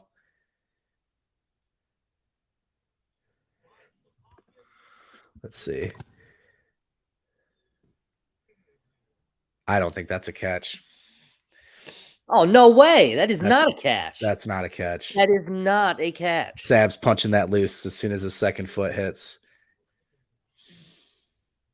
I thought the ground knocked it loose. So I'm like, no, that's 2 or 3 steps and he's going down. That's a catch. But no, Sab punched it on his second step. So I'd like to see the camera from the front, but with the broadcast we've been getting from NBC so far, yes, the angle we just saw. So it's already being bobbled there. No, yeah, that was a nice play by Sab. It's a great bobbled, no possession. That's a drop. That is a drop. Absolutely. Yeah, there's no way. I'll tell you right now, I'm thinking about Ohio State fans. That playoff game with Clemson. They're like, if you call that a catch, right. We're going back. Yeah, that's not a catch. He didn't even make contact with the ground until the ball was out. His knee, the ball was out before his knee hit the ground. What is this camera? What the hell is this? What are they broadcasting on an Android? That literally looked like, because obviously Michigan has an all-22. Yeah. That looked like Michigan's all-22 cam. It's not going to be the high res for TV broadcast. Like, this is pathetic. And again, with review, man, I like the 10 dudes on a bar stool rule, right? If you showed a play to 10 dudes sitting at a bar, there's always the, oh, yeah, not a catch. Oh, it is a catch, whatever. Like, once that's happened, what are they reviewing? Too many men on the field? Yeah, overturned, not a catch. Well, Michigan got another gift, too, because they had 12 men on the field. Yeah, I couldn't see if he got off or not. Yeah, whatever. No, that's whatever. Good call. Good call. Yeah. Hey, nice play by Keon. There we go. Yeah, no, that was encouraging. Derek. Hello, Derek. Oh, Derek, what's up, buddy? Complete, my friends. Yes, good call, Derek. I got a request. I got a text message to show the dogs. All right, hold on. So, shutout intact. Oh, yeah, pushed. Yep. I'll tell you what, that dude's got a leg on him. It just doesn't go high. No. Well, both dogs are currently asleep, so I will lift them up. But I will do this. There's one passed out. Oh. And there's another one. There's another one passed out in between them. Right there. So there's the dogs. Well, I'm not waking them up. They've been very well behaved right now during this whole stream. If you didn't know, I have a 5-year-old son, and I'm going to prove it to you by eating this Uncrustable. These things are amazing, dude. Yeah. Dude, eating them. Bomb. I hate that play. What is the point in that? Yeah, that was pretty bad call, especially with the clock running. I mean, why don't you just call a timeout at this point? I mean, you're right around field goal range. Well, not right around, but close enough. I mean, at least you got out. Hey, the first career catch of Fred Moore. I could never decide which freshman wide receiver I thought was getting the most hype. Throughout camp, we kept hearing a lot of things, but Moore seemed to be the most consistent. Yep. It was it was like one guy 1 week, one guy the other, but Fred Moore seemed to get most of it. Nice. Okay, so the clock does stop when it's under 2 minutes. Yeah, it's probably a good call to take that time out. I've always thought that's kind of weird, though. Like, it's more prevalent in basketball where they review like every tip out of bounds kind of thing. Yeah. But like in my mind, this idea that the last 2 minutes is somehow more important than any other part of the game, I've never agreed with. Perception wise, it feels like it is because it's the end of a half, the end of a game or whatever. But all you're really doing is now rewarding Michigan with free timeouts. Yep. because they happen to get the ball with 2 minutes left and vice versa. I don't know. I've always thought that was kind of weird. But yeah, the basketball drives me crazy where a defender tips the ball out of bounds. It's clearly out on the defender at 98% of the time during the game, but you're going to watch the slow-mo replay and be like, oh, it's touching his fingernail, and because there's only 30 seconds left, we're going to change it. Speaking of kicking, this is from Derek. Yeah, we were talking about that a minute ago, but how long will Alicia's Turner have before he could lose his job? it's a long one. Yeah, I mean, we haven't really seen him kick field goals yet, so if he's missing, 30-yarders, then I think you start thinking about it. But one shanked, nice job by Morgan. What is he up to? Like 15 straight now? Yeah, he's absolutely dealing. 16 of 17, 181. Yeah, that's pretty good. I hate these play calls though, but I mean, good they're completing it. I'm sure there's a deeper option, and JJ's just not taking the shot. Yeah, he's got one look here, and then you're kicking a field goal. So, yeah, they're in field goal range. Is this all freshmen or is that Donovan? No, CJ. Okay, never mind. Yeah. I'm an idiot. Yeah, like that. What's the point in that? Yeah, that was pretty. Yeah. Well, James Turner tryout. Here, yeah, I mean, this is what we're talking about right here. Make these field goals, and you don't have to worry about losing your job. But if you're not making these, yeah, and he absolutely can. It's a confidence thing. I'm telling you that the first one off his foot that actually goes end over end like it's supposed to up the middle. Yeah, man, a 50-yarder though. This is slightly out of his range, but we'll see. I mean, we'll see. I mean, it's a good angle, kind of. Oh, they're gonna ice him. Oh, for God's sake! Well, he made it. Yeah, but that did not look good. No.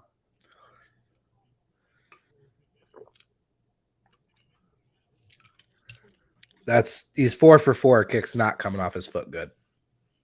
Yeah. Sophomore, that can't be right. No, he is absolutely not a sophomore. I mean, he's a 90% kicker last year. I mean, that's pretty good. Yeah. Again, he's not. Jake Moody was drafted in the 3rd round. Right. But Michigan beat Illinois because of Jake Moody. Right. So that's the realistic concern is if there's a game where you need your field goal kicker to win you the game. Right. Yeah. Yeah. So JJ's first incompletion. It was 15 straight. Wow. That's unbelievable. So, yeah, he'll finish the half 16 of 18, 181 yards, 2 touchdowns, no picks. Yeah, that's good. I'll take that. Much better. Much better. There you go. Money. Absolutely drilled. Down the gut. Yeah, that could have been good from 55. Good stuff. That's great to see. Appreciate the ice there. Yeah. That's why I've always hated that. Yep. There's no proof it goes down and good confidence. So yeah, and Michigan gets the ball back at the half too. That's pretty good. All right, well, let's see if the tunnel punches anyone here. I'll be curious. Oh, I was not expecting that. Yep, it's a miracle. You gotta watch out for the tunnel. Yep. It's been looking for revenge. Yeah. Or God forbid a player jogs in there going to talk to his dad, right? I'm gonna tweet that. Nah, I won't tweet it. I won't tweet it. All right. Yeah, those of you in there, first half reactions, things you liked, things you didn't, hot takes, we'll take them all, man. Any questions you guys have, general commentary, throw them in the comments for us. We're here to talk.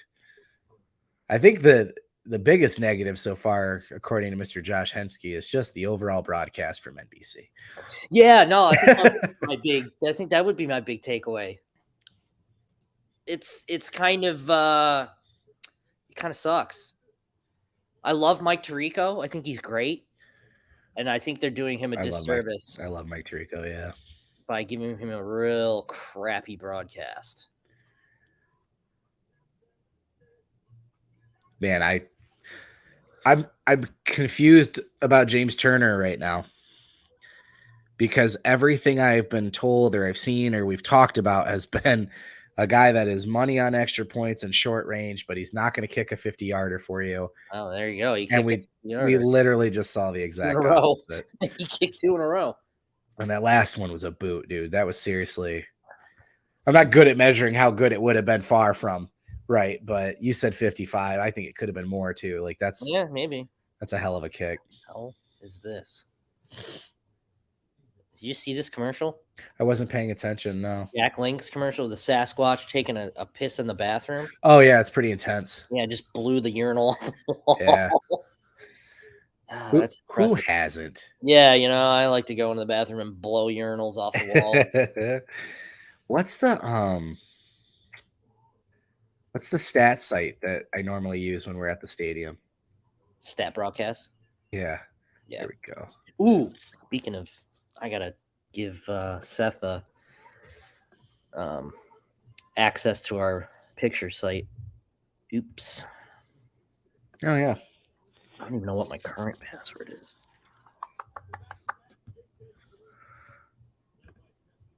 Let me see.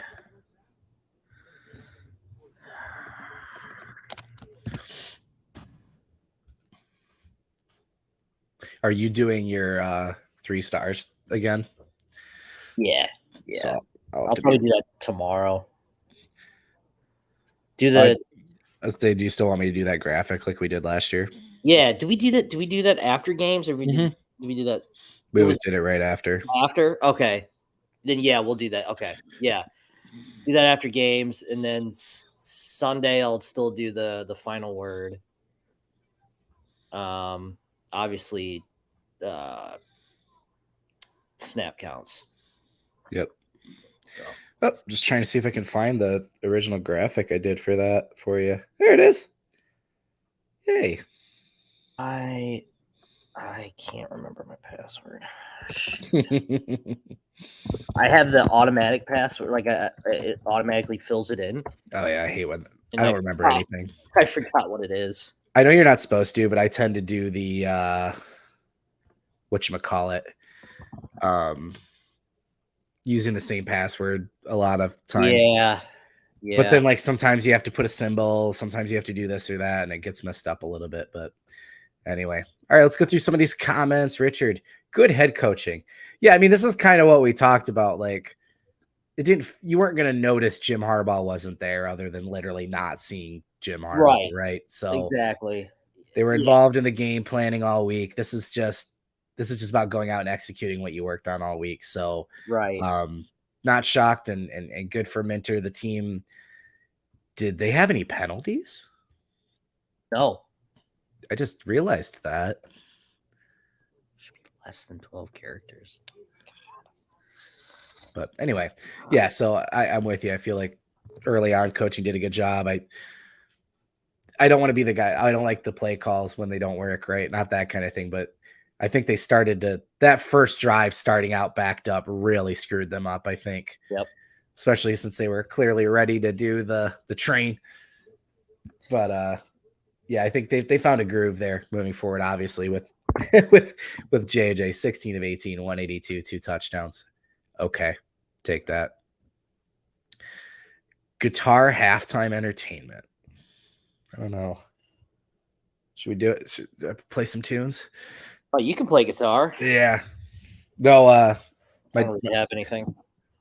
My kid will come running in, make me stop, and then tell me I'm not Tom Petty. That's been his go-to anytime I try to play. Well, not that many people are Tom Petty. Yeah. Unless your name is literally Tom Petty. Yeah. Thomas Petty. Yeah. I have not been listening to the broadcast. Dennis says Chris Sims is doing a good job. I've kind of had it. I'm charging my computer right now, so it's going to be at a weird angle. Charge it through halftime. I'm a DoorDash. I haven't really. I've been kind of listening. But yeah, I have not, and I kind of have enjoyed it. It's been much better listening to you instead of the TV. Yeah, I'm not quite sure, sir. What a great name. That's fantastic. Are we worried about the pass rush? Worried is a strong word. Yeah, no. But if I'm, handing out grades, if you will, this was not a good performance in the first half from a pass rush standpoint. Didn't see a ton of pressure. Again, I'm going to be interested to look at some of the numbers and analytics afterwards and go back and rewatch it. But the consistent problem last year was finishing, right? Aiden Hutchinson finished, right? The dude, he created a lot of pressure, sure, but he finished, right? He got home. So, and read the quarterback and turned inside and things like that. So McGregor, Moore, Harrell, Stewart, these guys, you want to see them get in there and wrap up. So early on, I think the pass rush, again, to get from handing out grades, that's definitely on the lower end right now. I'm not worried. It's far, far too early to use that word, but it hasn't been great. Right. No, and I think if this will work,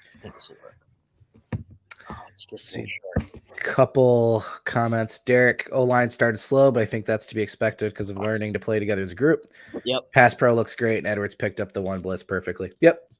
Agree with that completely. Yep. So, again, we know it's not a talent issue. It's about clicking and the group working good together. And, I mean, JJ clearly has had time, and he's doing well with it. So, yeah, no, this is an encouraging passing performance for sure.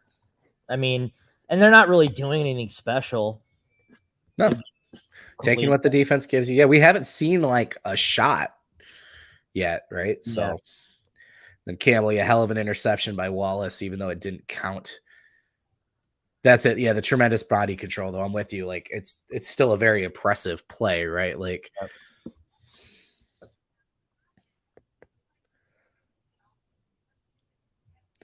they're talking about the suspension.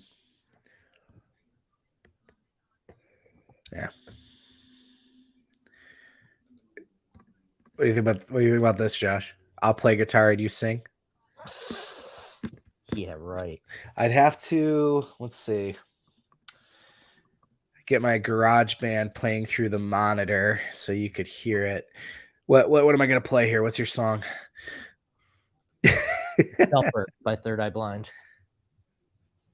Random. All right. Yeah. Let's see. Second half, the sacks will pile up. Hopefully. I'd like to think so, but. All right. I'll be right back. I'm going to take advantage of this halftime break. Okay. I might too. I think I'm going to order some DoorDash. These Uncrustables aren't going to cut it for me.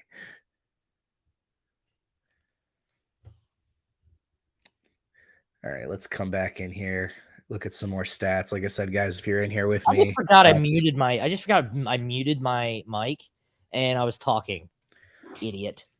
I said we need to have like a be right back banner to have like when we both walk away. So just like be right back, please don't leave. I'll make one for you. No, it's okay. Yeah. I'll be right, but I will be right back though. I'll be right back.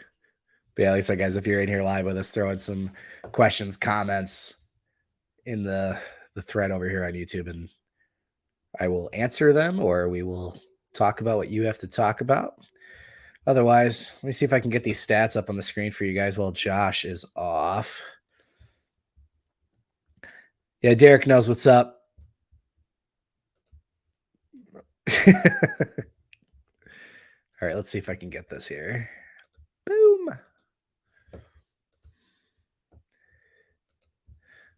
All right, yeah, so JJ, we've talked about 16 of 18, 181.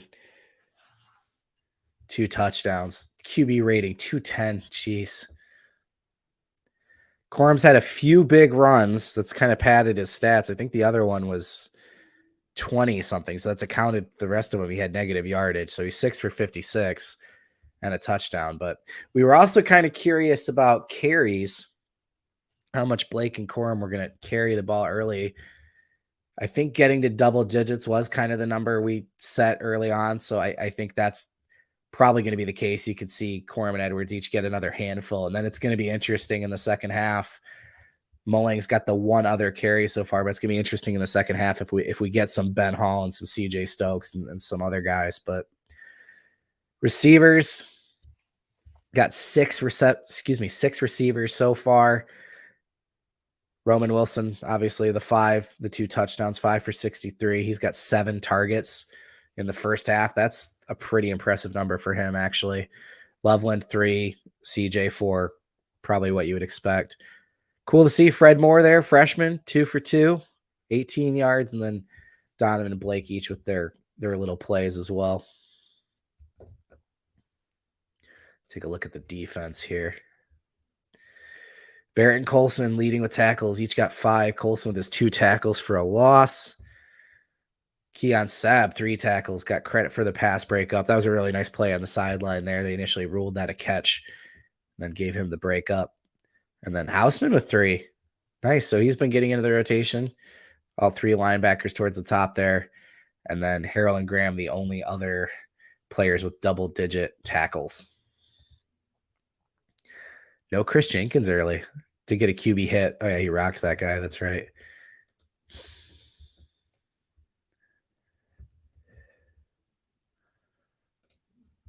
Let's see. P. Maximus. Why is it every time our wide receivers catch the ball, they are falling down or diving? No run after the catch. It does feel that way at times. I agree. I'd have to look into it. It's an interesting thing. I think some of it's by design, right? Get the catch, go down, first down, whatever it might be. Some of it's just the route tree too. We talked about this a lot last year where Michigan doesn't run a lot of slants, right? Where that the whole point of that is, or even crossing routes, you're hitting the player on the run and to get him loose. Like that's the point of a play like that. Michigan does a lot of dig routes and curls and things where a receiver's planting in a spot, catching the ball, and then, yeah, you're right, either being tackled or going down right there. There's not a lot of that other than, what we saw with the running back, some of the stuff in the flat. But when they get deep into the intermediate range of throws, yeah, you don't see a lot of those lead the receiver for a run. It's an interesting thing. It's something I'd want to dig into more, but yeah, my gut reaction is I think it's route tree. Encouraging to see the freshman more contribute early. Looks older. Yeah, the freshman, it's so tough. I feel like the freshman wide receivers get hyped every year, right? So it's hard to have maximum buy-in until we see what happens on the field. And Moore has looked good. We've heard he's looked good all camp. So, he's obviously out there right now. Tyler Morris not playing. We did see Darius Clemens for 1 or 2 plays sneak in there, I think, for block, but he hasn't had a look at receiver yet. So, yeah, he's already way ahead of any, Clemens or Morris were last year as freshman receivers. 2 grabs in the first game. I'm with you. That's good to see. And Samaj Morgan's going to be a great, great slot receiver for this team in the future. He feels like, AJ Henning role is probably going to be his floor, but if he can come down with some more catches and get open a little bit more, he could be a serious contributor. And then Carmelo English is a guy they're really, really high on. He got a late start, so to speak, in the sense that he was not an early enrollee as Moore and English were. Moore and Morgan were. So he was a little bit behind, but we've heard he's right there too. They're really excited about this group. So yeah, again, something I'll have to see going back watching, but yeah, our tackles look beat a lot of time. That's why JJ's scrambling so much. JJ naturally feels good on the run, so he escapes pretty early. Sometimes he also can stand in the pocket, but yeah, there was a couple plays Hinton looked like he got burned, and then Barnhart, I know I saw one, so yeah, I'll have to go back and look. But that's an interesting thing about this tackle battle, right? Is what are they measuring? What's important?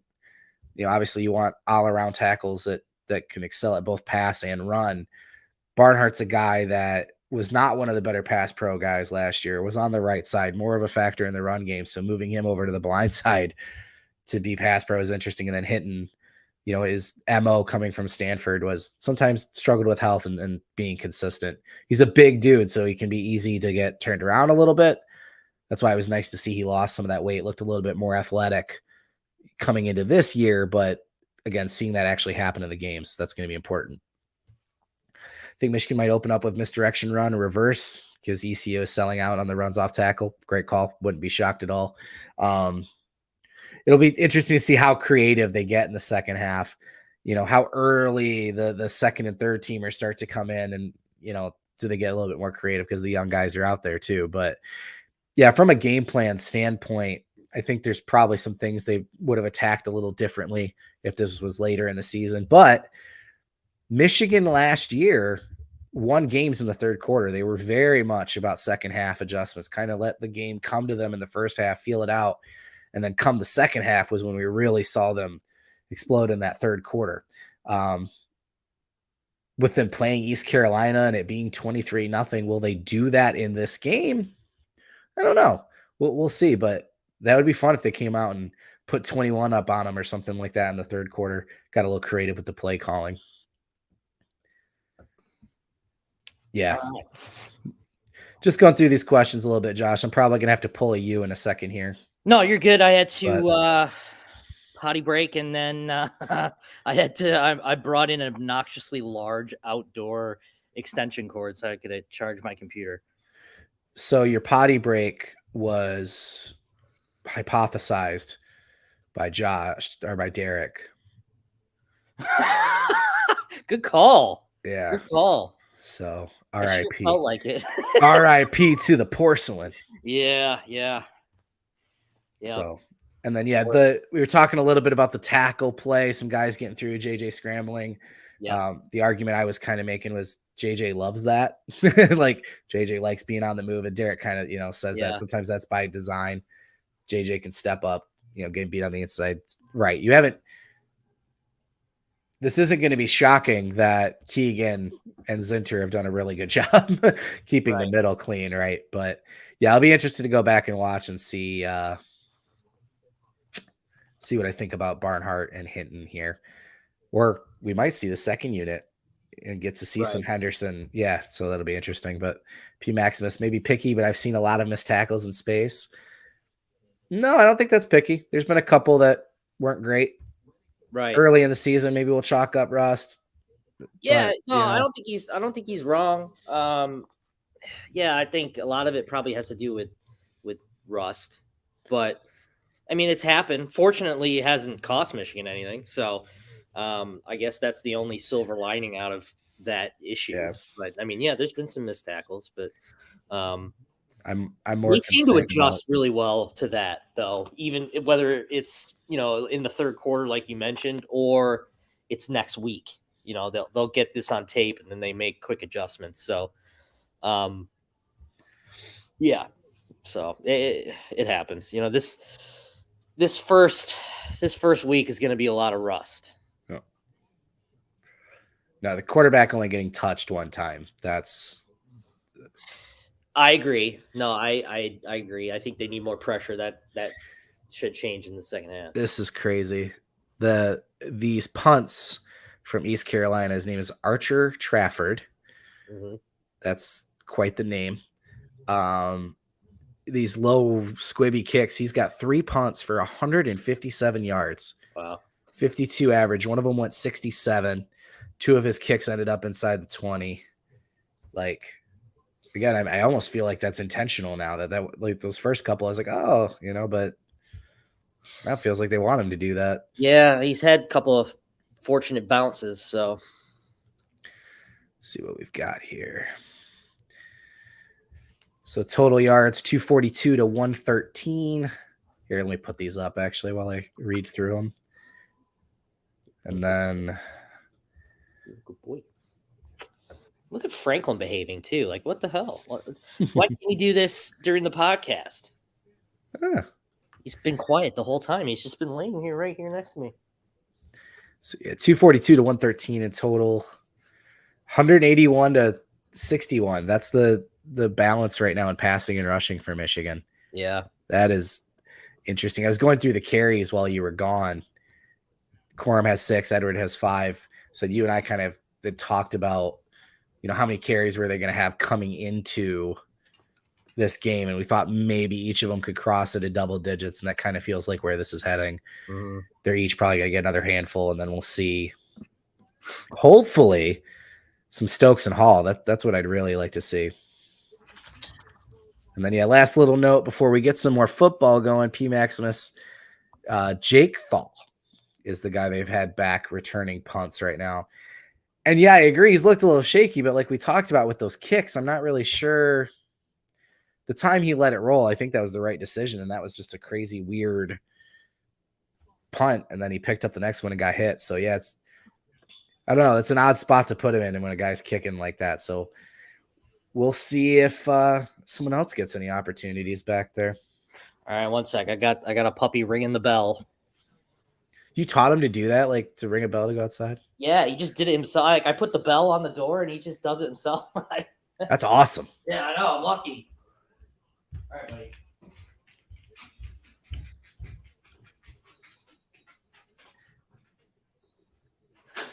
It's interesting. So Mullings was back on the kickoff return. I don't know what I think about that. He was one of the names Harbaugh dropped, in a press conference when he listed off quite a few names of guys that would be involved in the return game, but interesting.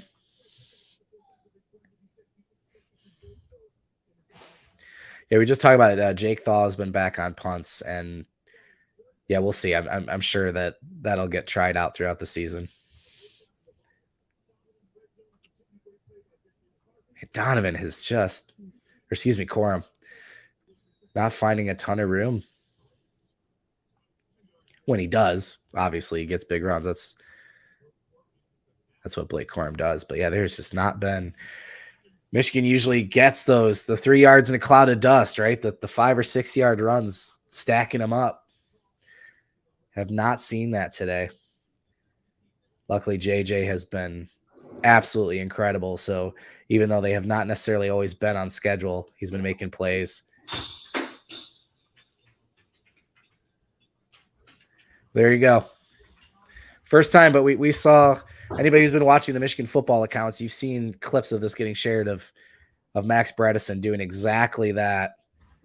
Little play action from the fullback, ends up in the flat. You tell me Jim Harbaugh's not coaching this team. Yeah, right. Play action, fullback, flat. Come on. John, I regret to inform you that Franklin has just been quiet this whole stream. I'm stunned. He's been a good boy. He's positioned himself to where he's going to look out the window now, so he'll probably start barking here shortly. There we go. Nice. So you got both tight ends in over top of the tackles, so 7 down. That's just Michigan wants to instill their will here, and Corum found a way in. This is the Michigan football, right? Yep. So now I got 2nd and short. I open up the playbook. I think that was his first really good cut we've seen too. That initial juke. Haven't seen anything like he did against Maryland yet, but right.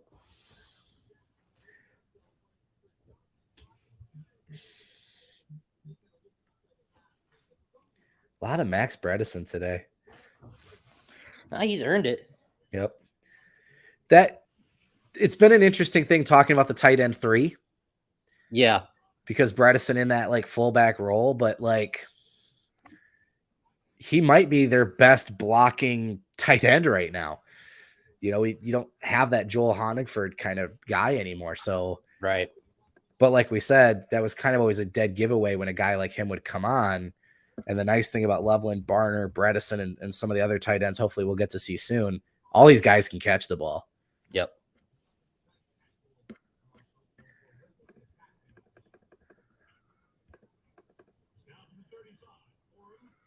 Nice.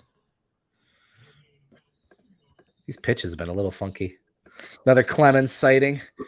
Throw him the ball. Yeah, no, he's going to throw him the ball.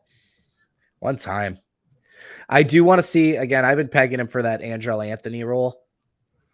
The guy that can come in as a Z receiver and get some deep looks, 20, 30 targets, something like that. There he is. Only took him a halftime nap. Hey. Get down. Get down. There we go. Hey. Darius Clemens with a reception. Are you kidding me?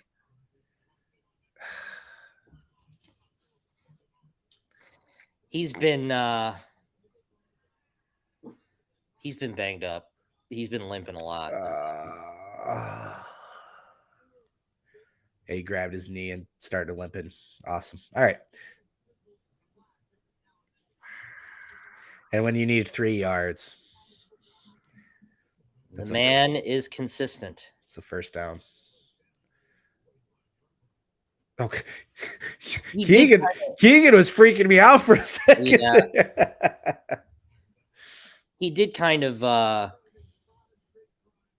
get pushed back, folded awkwardly. Yeah, I saw. Yeah, he'll be all right. Just nice he's not even getting looked at. He's good. He's all right. Yep. P. Maximus, I agree. Bredesen has really looked good today. Oh. People. So that's JJ's first mistake here. Yeah, that was. You just need to put a little more sauce on it. There was a little hesitation right when he went to throw it. Yep. Almost like he knew. That was a great play by the defensive back too. Oh, he didn't even see him. That's what happened.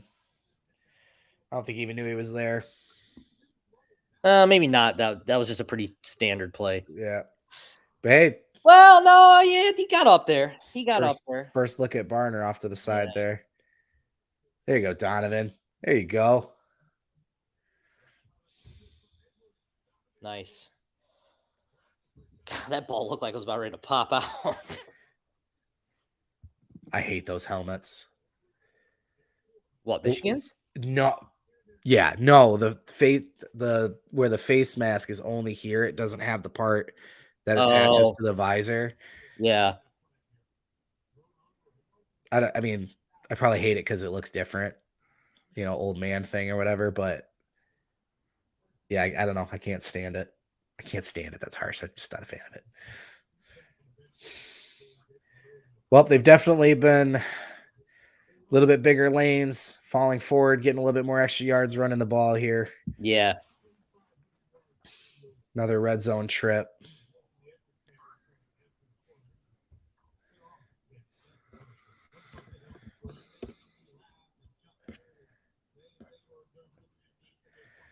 Derek, wrong one. Maximus, here we go. How do you feel about Miles Hinton taking over at tackle? I'm still of the belief I want Michigan to play the 5 best guys. And, I haven't seen the other 2 yet. Right. My gut and kind of what we'd been hearing most of the offseason coming into this, that Henderson was going to be left tackle and Barnhart at right. And if that ends up being your 2 best tackles, you just play them wherever kind of thing. Yep. I love the idea of Hinton playing right tackle because look at him. Yeah, he's a big dude. Right? But he's got to do his job, right? We just saw. Yeah, I think he's been fine. I don't know. I think he's been fine. But again, these type of games aren't really, I guess, I don't know how good of a gauge these kind of games are. I'd rather see you dominating. Right. I mean. Yeah, that's true. You're going to go against weaker competition. So the concern with him and his size is exactly what just happened there, which is he gets very vertical. Yep. And stood up, and now you're just a turnstile, and you're right. going where they're going kind of thing, right? That play, Roman 3. Oh, what a catch. Ball catch, operation, cash, money. That is beautiful. Earning that number 1 jersey so far. I believe Roman Wilson does for you, folks. And I was just going to say, good Miles Hinton was on that play. Yep. Really good knee bend, pushed his guy forward. Let's see if you can see him here. Oh, you can't. That's fine. Nice route by Wilson, finding that pocket between the 2 defenders. Great throw, great catch. Yep. Oh, man. Oh my God! I know that's. Whoa, James Turner, what are you doing? Yeah. But what was that? No, I'm gonna get him to stop chewing the blanket. Look at this angle. That's a good catch. But yeah, wheeling and dealing. Yeah, that is nice. That is real nice. Yeah, he got his guy down and then moved over and chipped the next defender. So again, the word we hear all the time, Minter said it more than anybody, but consistency. Yep. That's who's gonna start. Who's out there and who's consistent. Have yourself a day, number 1, 6 receptions, 78 yards, 3 touchdowns, 9 targets. So I know we don't have Tyler Morris today. So Roman's kind of carrying 2 roles, if you will, as the Z and kind of in the slot still, but that's Ronnie Bell type targets right there. Right. Yeah. Well, and again, you have a healthy camp. You have a great camp. You get rewarded. Yep, you feel good rolling into the season. That's a good point. Yep. I got to look this up because I'm pretty positive, but I want to make sure I'm correct. It's 4. Okay. Roman Wilson is 1 touchdown away from equaling his 2022 total. Yeah. That's pretty remarkable. He's already got roughly 25% of the yards, and he had 25 receptions last year, and he has 6 in this first game. So, but hey, Roman Wilson has had big games before. Maybe not this is pretty good. This is number 1 stuff. And we've talked about it just feels like he always gets dinged up. Yep. And that's really slowed his breakouts. Yeah. No, I agree. Yeah, just gotta stay healthy. But nice showing so far. Yeah, very encouraging. Pass game. I mean, if you're a doubter of the pass game, I mean, this is a pretty encouraging performance for you as a potential doubter. JJ, 22 of 26. Yeah, that's 244 yards, 3 touchdowns. And this isn't passing out of necessity. This isn't, look, this is not a good pass defense that they're going against. Right. And this is a defense that has largely been focused on stuffing the run and has been somewhat successful at doing that. But I will say the teams that want to keep saying we're going to dare JJ McCarthy to beat us. Okay. Right. Look at these replay cameras. What is with this resolution, man? I know, it's terrible. It's crazy. Looks like high school film. Yeah. I'm watching Huddle right now. Yeah, it's like I bought a cheap camera off Amazon and just filming the game from the... Which is hilarious because if we watched like replays of 2006. Yeah.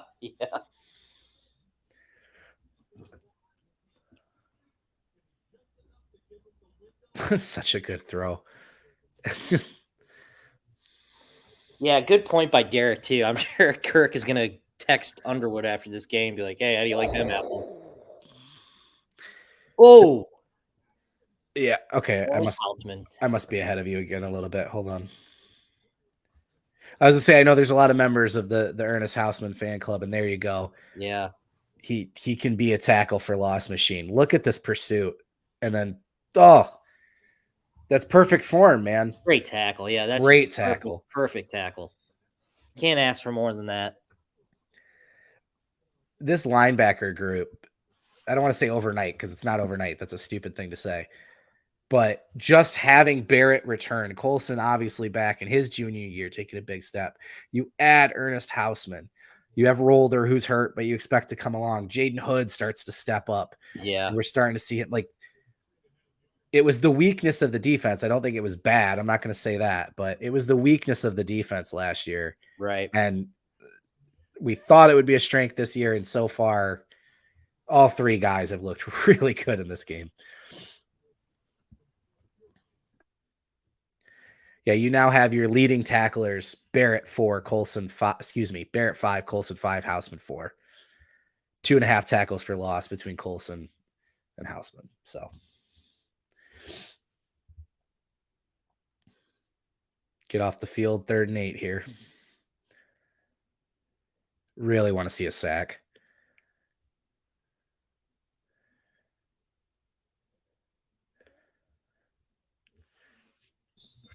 And if a guy was going to get home, it was going to be Mason Graham on the outside. Are you serious? Right. Carter, come here, buddy. Come here. I liked it better when you were napping. He probably did too. I know. He's ringing the bell again, and I'm pretty sure he doesn't need to go out. They're making the quarterback uncomfortable, right? There's enough pressure there.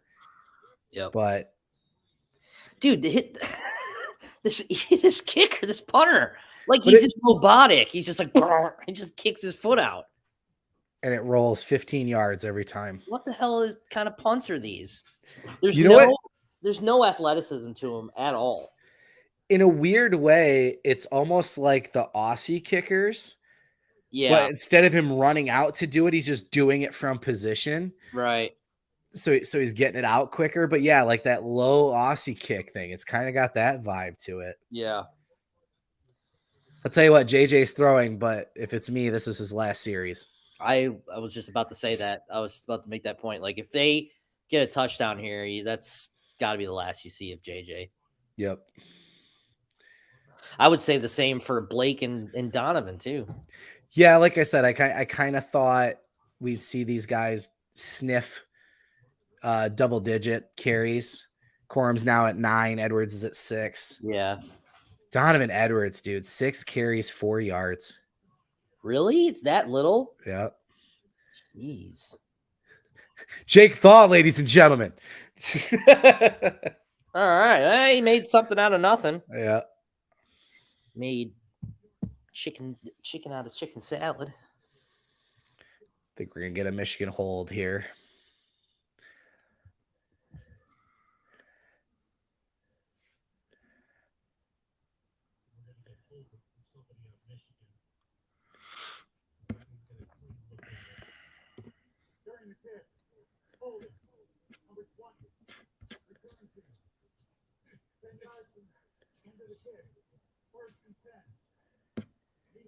So we got 6 possessions, 4 touchdowns, and a field goal, 1 punt.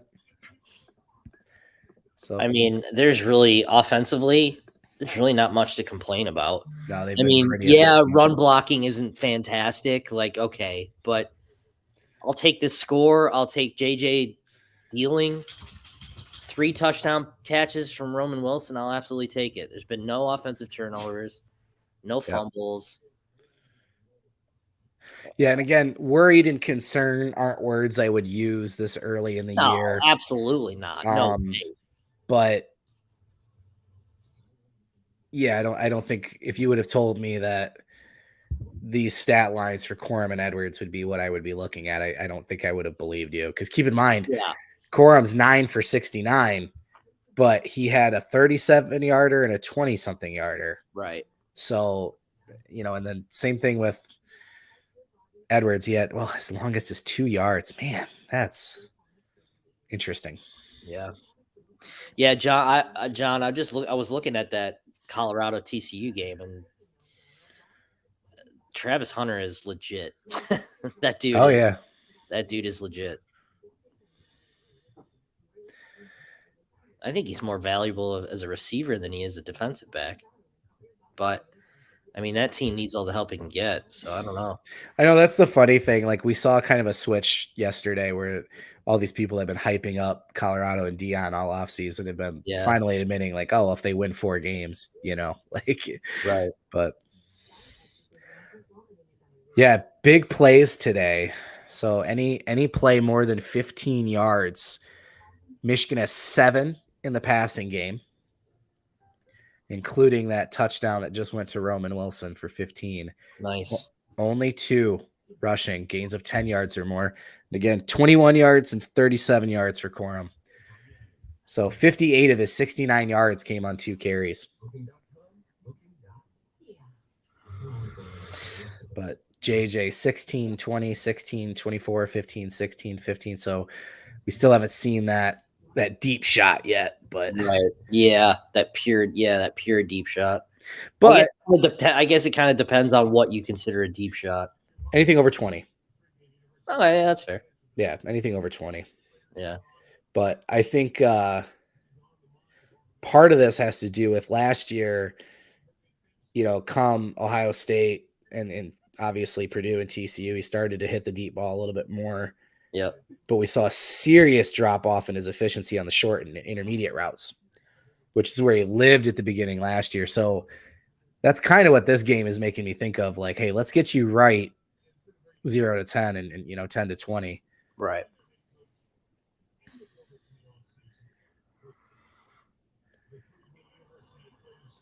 I don't know. Corum does look a little timid, but Yeah. that's to be expected, though. I mean, he's got to get used to getting hit.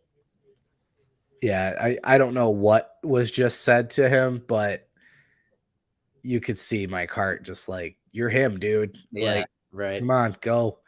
Right. Yeah, I'm not gonna hate on Corum too much because I mean it was a pretty significant injury for him. So I mean you'd expect him to be a little, I guess, rusty or timid. Edwards. So that's it right there, dude. Yep. Again, I think you put him on the outside. Yep. That's your mismatch. So I don't know, is that the 4th time maybe we've seen Corum and Edwards on the field together at the same time? Mm-hmm. Oh, there's a flashback. Look at these guys. Spate. I forgot they did that against Illinois. Big butt. God. Yeah, I forgot I thought they did that against like. I think they did it a couple times. Yeah, they did it the first time. They did it like against Hawaii or something like that. Hey, did you see who got out there? Number 40. No, that's your tight end right there. Oh, Beetham? Yep. Yeah, see, I told you he was going to get some time. Told you. Yeah, so for those of you that aren't signed up with Mesa Blue Review, Michigan.Rivals.com, Josh's intel throughout the fall, towards the end there, Josh Beetham was rising the depth chart and was arguably, not factoring in Max Bredesen, arguably tight end 3 ahead of Klein and Hibner. And there you go. First opportunity went to Josh Beetham. Good for him. Oh, God, Hinton got worked. Oh, wow. Yeah, that was bad. He was upright. He was absolutely upright on that.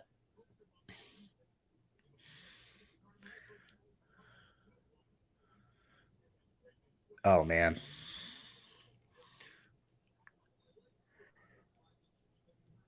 Hey, JJ finds this guy, positive yardage, but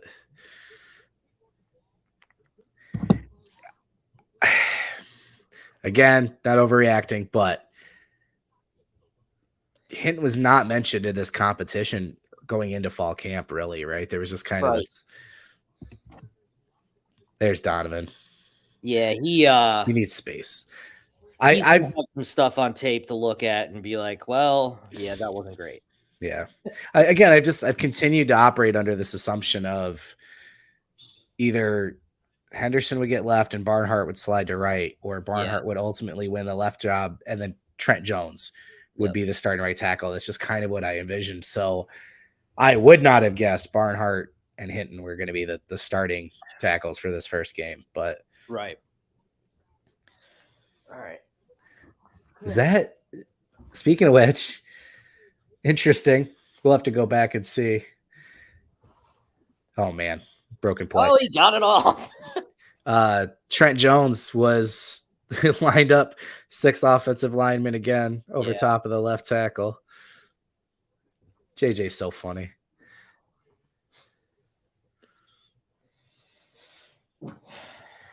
That's Hinton again, man. Yeah, Hinton has not had the best day.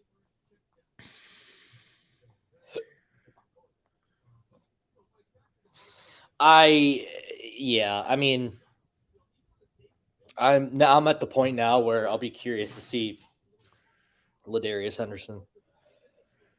Yeah. And he's not going the other way, right? So that's right. That's the thing is if you're playing Henderson, that's why I say, Keegan is into guards, Nugent's a center, guys are tackles, whatever. But if I can play my 5 best, there's your first offensive line penalty. If I can play my 5 best and move Barnhart to right. Yeah. See how egregious this was. Yeah.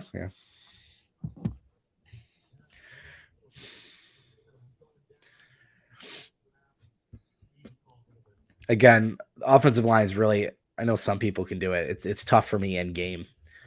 I need to look at numbers and watch it back after to really get a good feeling. But just my eye test right now, it seems like Hinton's been struggling a little bit. So yeah, I agree. I agree with that. All right, got some more Fred Moore action here.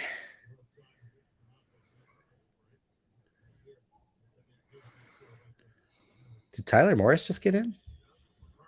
I don't know. I thought the top was Tyler Morris. That'd be interesting. Oh, Moore, you got to keep going on that one. Can't stop. Probably roughing here. Yeah, can't bail out Michigan. They'll kill you every time. That one was Barnhart. Oh, that's targeting. He left his feet. Yeah, that's targeting 100%. You can't do that, man. Defenseless going out of bounds, leaving your feet like that. I know some people that's have opinions on the softness of stuff, but like when they talk about targeting, this is what they're trying to get out of the game, man. Lead with your helmet, leave your feet. Oh yeah, that's oh God. So it looks like his shoulder took the brunt of it, but that doesn't matter. That doesn't change the. I mean, I know there's not clear helmet to helmet, but again, that doesn't need to happen for targeting. JJ almost bailed himself out by his shoulder turning in there and protecting his head a little bit. Ouch. And I don't know. I don't know how he popped up so quickly. I would have been there and just would have been on the I know how. He's a hockey player. That boy's a hockey player. Yeah, I mean, he's not the first time, but yeah. Good grief. Nice. He got hit. That could have been way worse, man. Yeah. Oh, it's just so not necessary.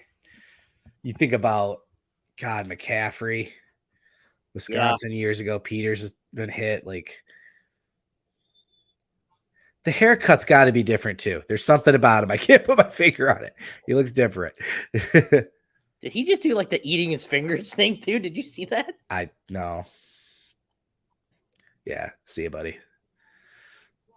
Yeah, that's. Yep. And again, I don't think have a shower, bud. I don't think he was out there trying to hurt JJ. This isn't like the Brandon Merriweather was like the textbook king of targeting. Yeah. I think he got caught up in the moment or whatever. But like in my mind, when something happens and it's an accident, both players are trying to make a move, it's really unfortunate to see a guy get tossed. This is one where, hey, whether you meant to do it or not, man, you can't be doing that. Leaving your feet leading like that. Yeah. More jumbo.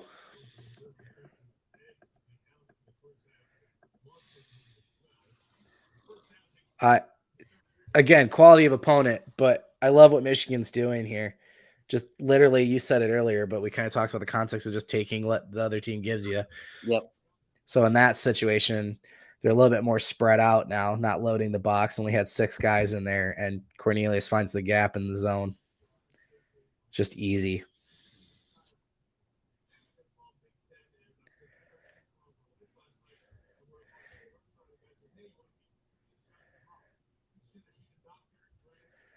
You like to see that 4 for 4 in the red zone. Yeah. Ooh, Zach Marshall sighting. Oh, look at that. No, I lied. Yes. Is that a 3 or a 9? No, that's got to be Barner. Never mind. No, that's an 83.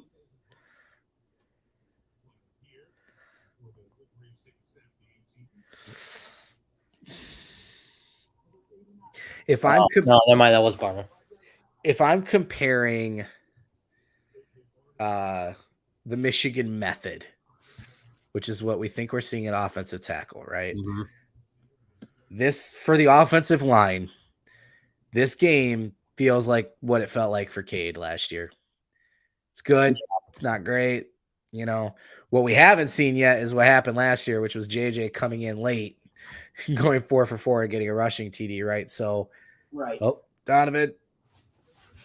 So we'll have to see now, you know, if the other offensive line gets a good look in this game, what that looks like. But yeah, ECU is starting to break a little bit now. Yeah. I'll tell you what, I had 7. I think because I figured East Carolina, and there's still time, right? There was a lot of folks out here that thought well, Cincher just killed a guy. There's a lot of people that was that a little thought, unnecessary. Yeah, look at JJ. He's a wrestling figure playing quarterback, man. But yeah, there's a lot of people thought ECU was going to put up points today, man. Not like it was going to be competitive per se, but right. And we're going to go to the fourth quarter here probably with them having 0 on the board. So yeah, good for. I mean, good I know for we've been picking on the lack of sacks here, but the defense has done a great job today. Yeah, and they're not doing anything really special. They're just doing their jobs. You know, it's not like this is an all-time performance the defense is having. It's just they're just doing their jobs and performing. It's like Donovan Edwards just got turned on. Yeah. Like after that last hit, now he's running into dudes and like, okay. Another Clemens beat them. All right. Let's get wild, boys. Give it to 40. That would be cool. 40. That would be cool. I would like to see a first touchdown for Clemens. Now they're handing it off to Edwards, but yeah. So I'd love to see a first touchdown for Clemens myself. Yeah.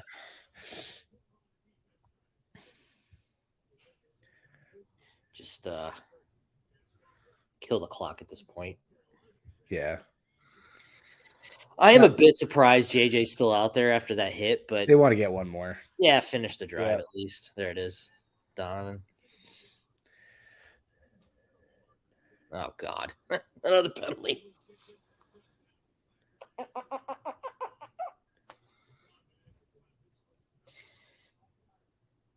There you go, touchdown. Cool. Yeah, I gotta let this guy out. He's been ringing the bell again. All right. I wanted to finish this drive at least. 11 plays, 82 yards. That's a Michigan third quarter drive, dude. Yep. It just is. You're done. You're standing on the sideline. You're looking up at the scoreboard. Yep. You're just done. Yep, that's the killer right there. Sheesh. He's such a goofy guy, Donovan. I will say it's been weird not seeing Jim Harbaugh. Yeah. You know, it's been weird. I can see if he was short. Man, I thought we'd see Ben Hall carries before now. Me too. Can't see. It's gonna be short. Now we're gonna really see what it's like to not have Jim Harbaugh. Because on 4th and short, up on East Carolina, do you go for it or kick the field goal? I think Jim Harbaugh would go for it. Yeah, go for it. You're basically inches at this point. Yeah. Look at 40 getting the block in there. So funny. Good for him, man. That's awesome. Oh, yeah. I love a good walk-on story.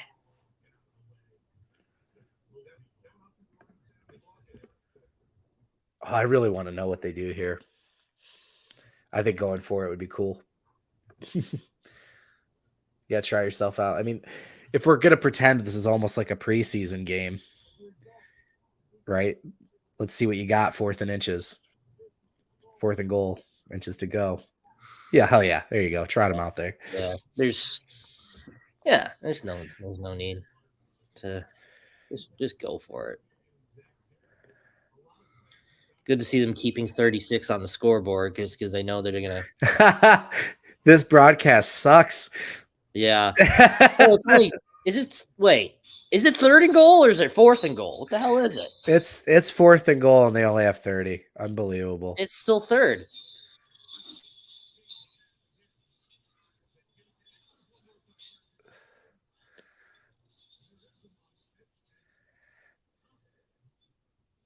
There you go. They just switched it over. Now it's 4th and goal. But it was 3rd already. Yeah, it was offsides. Oh, okay. I didn't know that. I'm sorry. There you go. Now it's 4th down. Oh, and they fumble it. Unbelievable. Well, we said no fumbles, but that's an ugly. That's pretty bad. But hey, they kept the points. Yeah. Did they just rush the snap there? I didn't really see what happened. I think it was just a bad handoff between McCarthy and Edwards.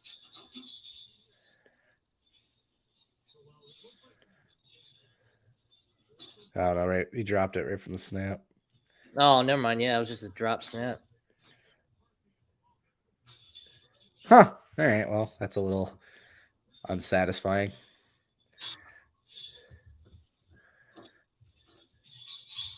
Yeah. JJ's first big mistake of the game.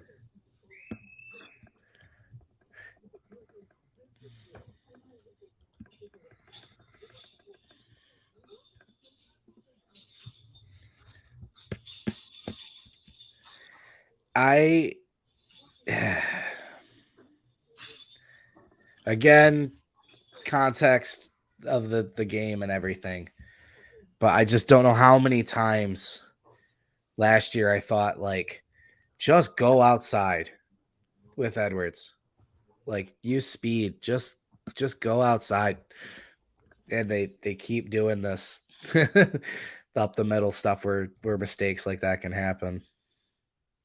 But it is what it is. That Paris Hilton? I'm watching an Army ad right now. Oh, we have different ads? Maybe. Yeah, they actually used her in the hotel ad. That's weird.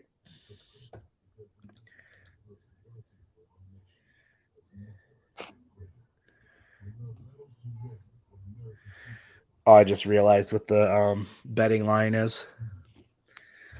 Oh, 32.5. 35. Did it go down to 32? Oh, I thought it was 32, but it's 35. Yeah. So that touchdown would have been a huge deal. Yeah. Well, got a whole nother quarter.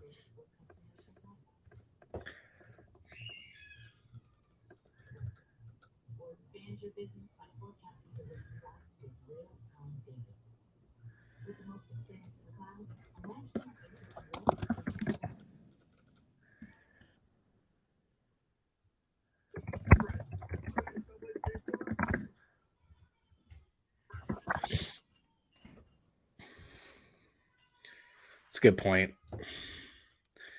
Rather have the mistakes now.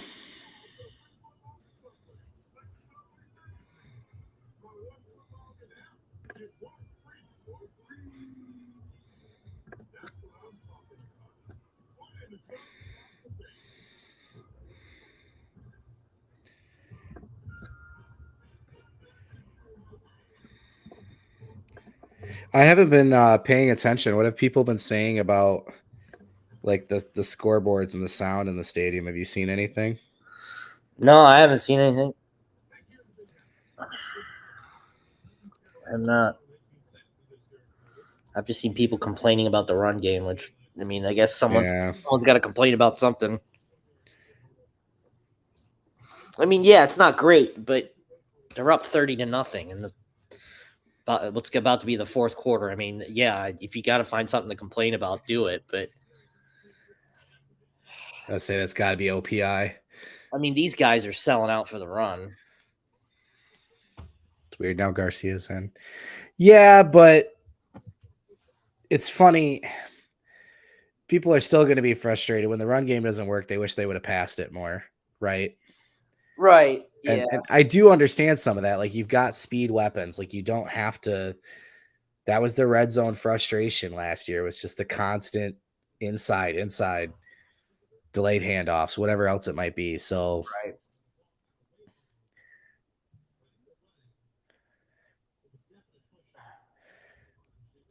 man, a lot of the starters still out there. Yeah. Oh, Zeke Berry in at safety.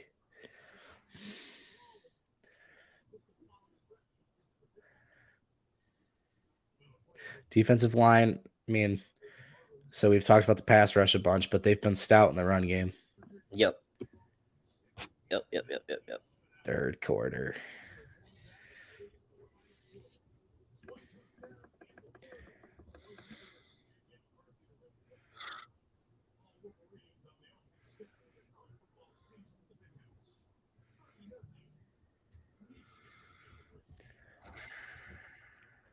Let's see what we got here.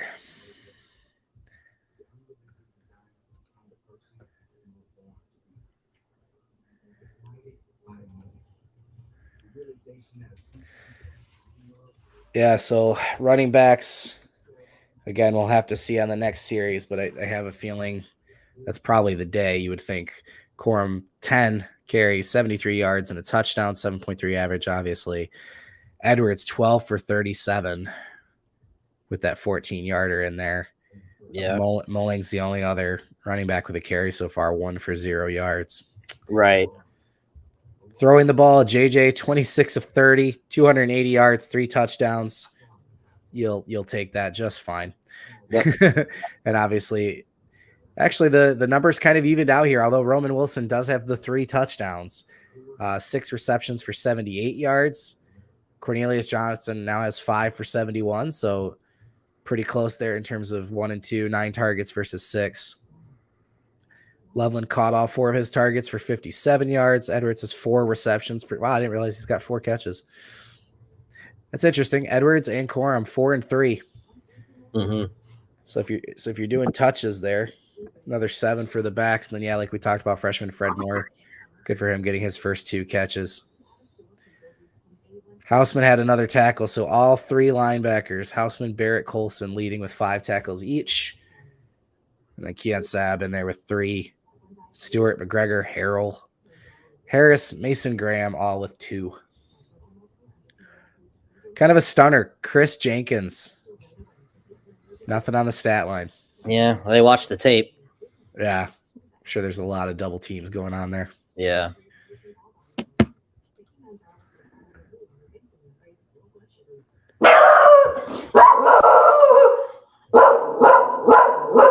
Hey, Amazon guys here. What'd you order? I think a sweatshirt. Let's see here. Lay down.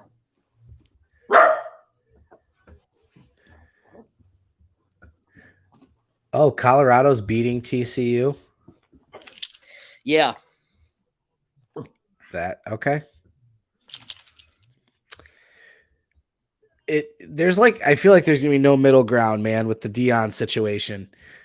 Like, they're either gonna be an incredible story or flame out miserably. Like, there's not like, but if they opened the season with a win at TCU, that'd be stellar. Yeah, I agree. How many? I was just checking in on the Iowa game. How many points do they have to score a game again for Ferentz to keep his job? It's like 25 points a game for the offense or something. They Something put into like his that. contract. Yeah. 17-6 versus Utah State right now. That is a very Iowa score. Yep. Yeah, but watch them go like 10-2, and he'll still end up keeping his job. Yeah, I wonder how that would work if like they do really, really well, but he technically doesn't hit that marker or whatever. Right.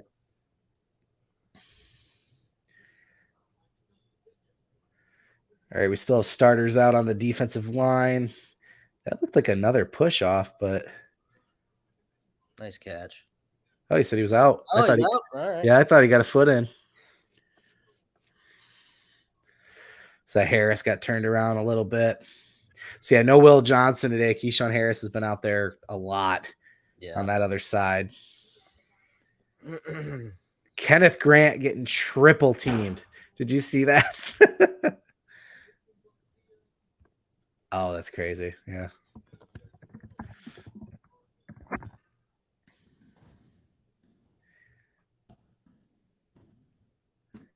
All right, Stewart and Moore.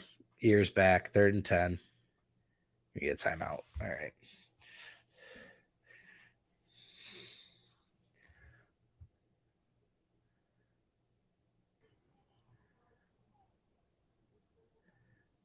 A little cooler today than it was against Colorado State last year. Yeah.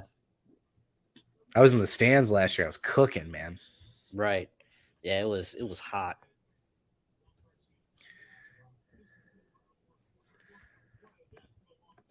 $388 to 116 total yards. This feels like another one of those games where like 24 first downs to 5, no turnovers. Michigan doesn't have time of possession. Interesting. Now this feels like another one of those games where like the score doesn't necessarily match. I mean, it's still obviously a dominating win. It's 30-0, but like you feel like Michigan stomped them in some ways, but maybe some of the running game slowing down didn't get it done. I don't know.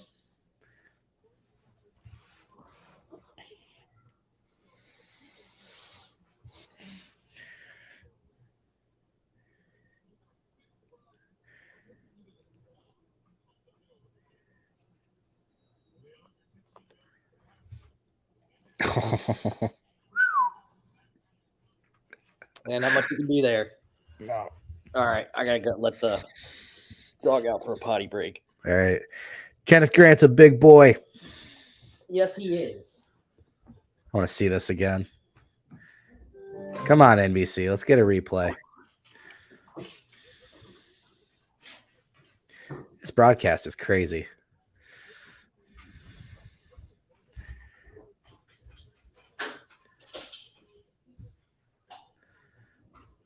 Oh, Josh is going to be mad that he missed that. Oh, he got tied down. All right. Well, there's your first non-Jake Thaw punt return, Carmelo English. I thought all 3 freshmen, English, Fred Moore, and Smaj Morgan, are all guys that could have been a factor back there. It's a good point. Yeah, anytime if you're forcing the quarterback to get rid of the ball when he doesn't want to, right? And Davis Warren has stepped in.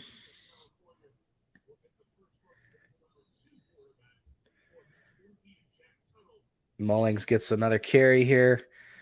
So, yep, second unit on the offensive line. Looks like Crippen in at center. Saw Andrew Gentry. He's going to be your right guard. I'm assuming we have Jones at right tackle and Henderson at left. I haven't seen yet. And that should be Giovanni El Hadi playing left guard. Yep, Henderson. I think that's the case. So,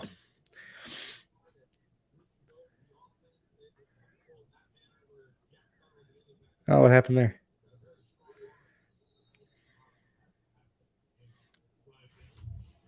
So as expected, did report on this quite a bit towards the last week or two of camp as well, that Davis Warren was going to be the QB2.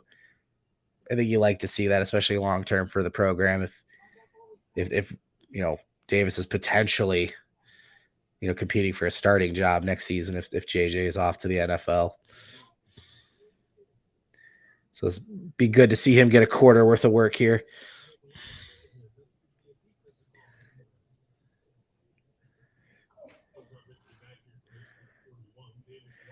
Okay, English and Moore out there, freshman receivers. Scout team player on the offensive side.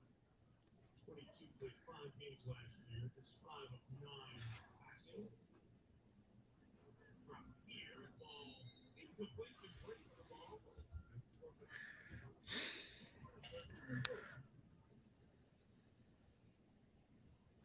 Yeah, Mike, so what Walker really come back for a senior year. He's done it in a big way so far. 10 carries, 73 yards, and 1 touchdown. And he said to us that when he came back, the message was, and believe that feeling is what he permeated throughout the entire Michigan program. He said, listen, we put in the work.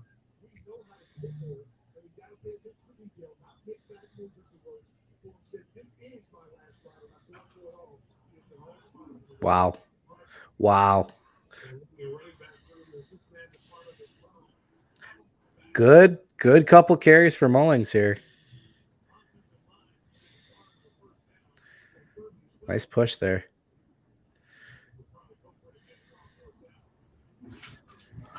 Another 4th and short situation. Michigan stays on the field.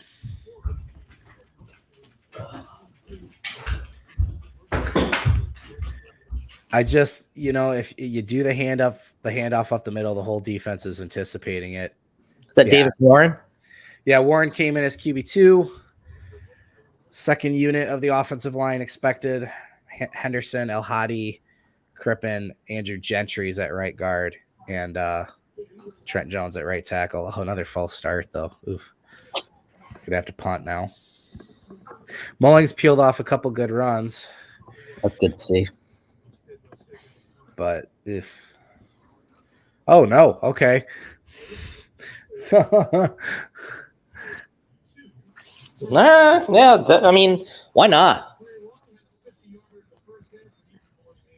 It is going to be something else if... Timeout. Oh, God. Guys, the wheels are kind of falling off here. Come on. Finish strong. No, I would say it'd be kind of a funny deal if he's going to come out of this game with a missed extra point, a couple ducks on extra point, and then a 50 and a 52-yarder. Right.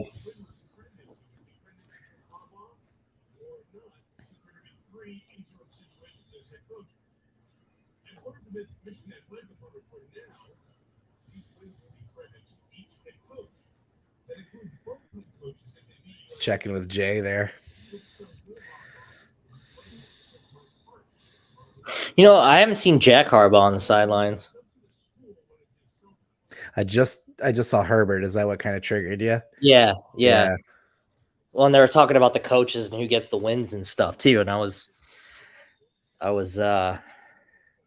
noticed. I mean, I don't think he'd be out there anyway, but yeah, that's more what I expected. Oh, Jesus. Oh, yikes.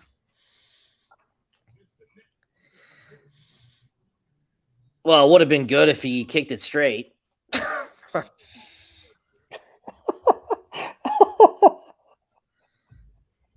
Yeah, that would have helped, Josh. I know what you meant, but that's funny. That was bad. That was not a good attempt. No. That was kind of an awkward deal there, too, though, calling the timeout and then being kind of hesitant about deciding what you were going to do. And I mean, if there's any moment where we talked about what Matt Weiss really brought to the team was that analytical strategy where those decisions are already made. So if there's any point where not having your head coach around rears its head, it's in a situation like that, I guess. Yeah.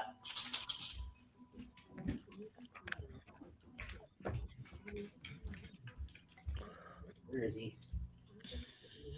Carter. Oh, there you are. Where did you go? I trust you.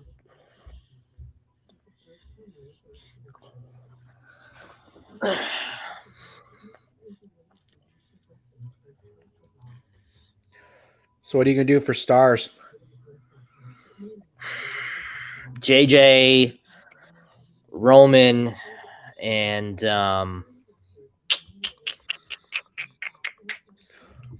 Sainer still probably.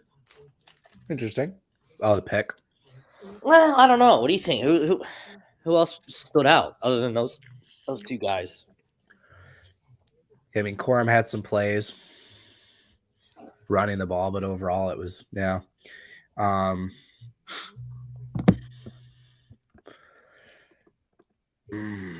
don't know. Like I said, on defense, I think the linebackers, you could pick somebody from there.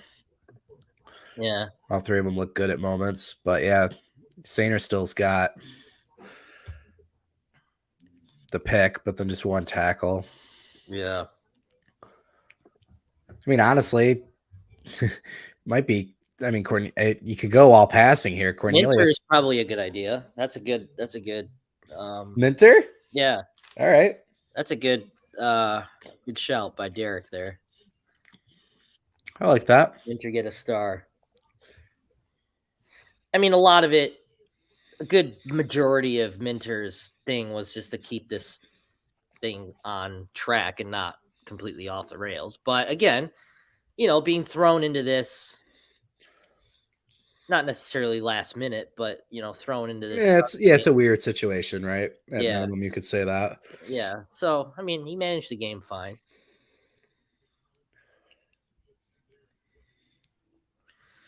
A lot of the decisions he made, I would have seen Harbaugh do the same thing. Right. It didn't feel like Harbaugh wasn't there. Right. On the field on that play, number 20, Jair Hill. Nice. Yep. Say defense isn't doing like a straight swap. They're just like creeping guys in there. Yeah. So McBurroughs, who we've seen, there's Jair Hill on the bottom of the screen. Jane Hood's out there now. Yep.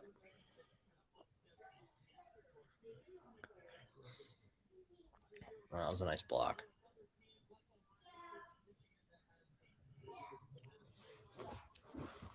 This is where they got to try and keep the shutout. Hey, do me a favor. Text me the for the photos. It's saying the path. What did you change the password to? Oh, yeah. Sorry, I forgot to. Okay. Forgot about that. Hold on.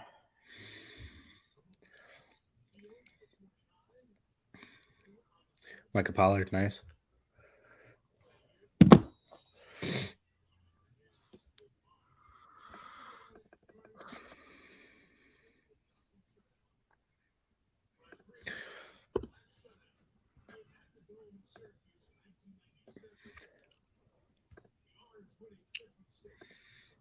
Not successful. Didn't work? Mm-mm. Who is that? TJ Guy? Got in the backfield.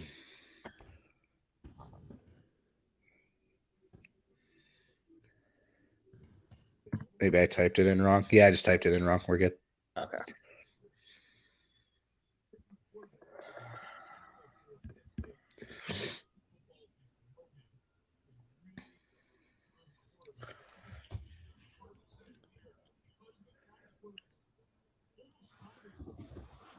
Trying to keep track of what's going on.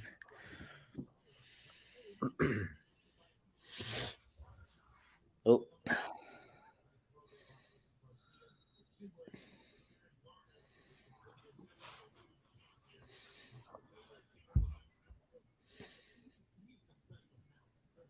I'll tell you what.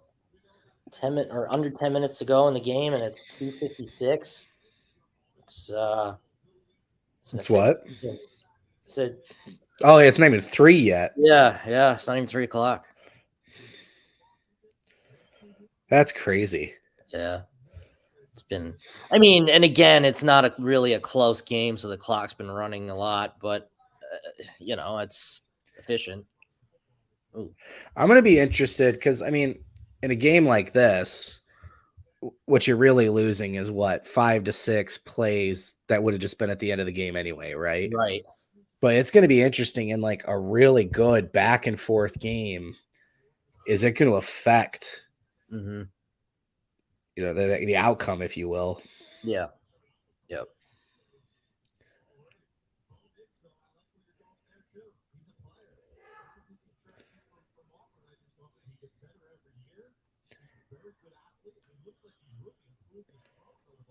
Oh, wow.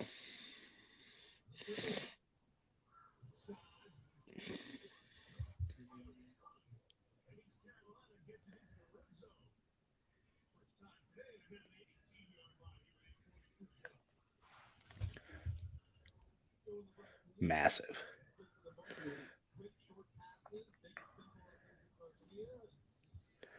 Good tackle by Sab.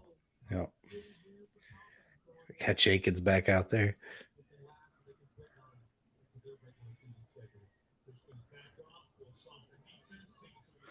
McGregor's been quiet too. Yeah, I mean, honestly, if we're talking, positive things and disappointments, I would say right now my top two disappointments would be overall O-line play and the edge positions. Has not, that was a group that you could argue was a question mark just because there was a lot of unproven. I mean, you feel good about Harrell a little bit, but in terms of guys needing to take that next step, you feel like it's going to be one of them. Right. But, and again, Jeez. hardly in panic mode here, but you would have liked to see McGregor, Moore, Stewart, one of these guys have a couple big plays. Right.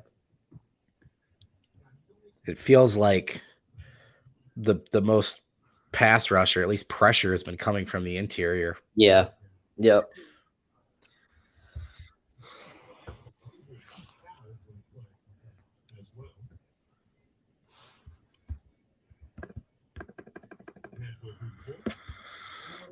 Do like a formation penalty. 2-man downfield. Yeah, it's a good call.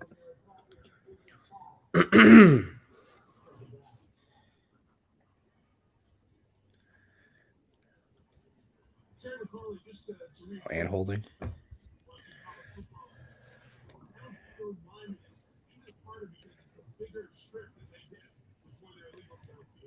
Exactly, Mike. Yes, the board moved 3 yards. Wasn't in this case. It should have been called, but the rule is any part of line for 3 yards before the pass is released. Huh. And it's a healthy play, right? It really is, because That's the thing with the RPO stuff. Guys lose track of where they're supposed to be. Yep.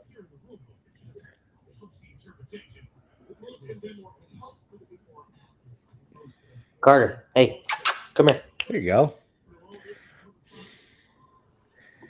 Against the pressure inside, forced them out, and then No. Mason Graham again.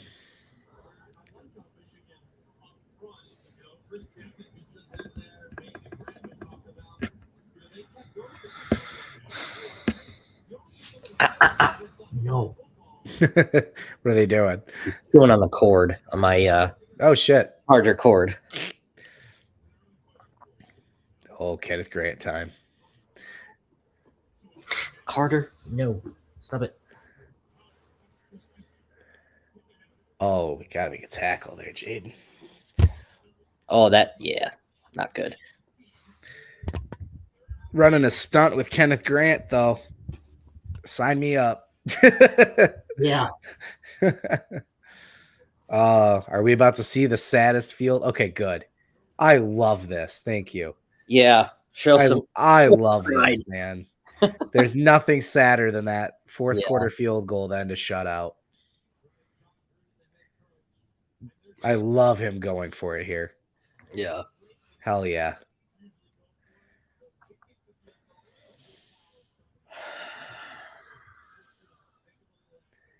Oh. Wonder what that flag is. So interesting. Oh. McBurrows is basically the backup nickel at this point. Yeah.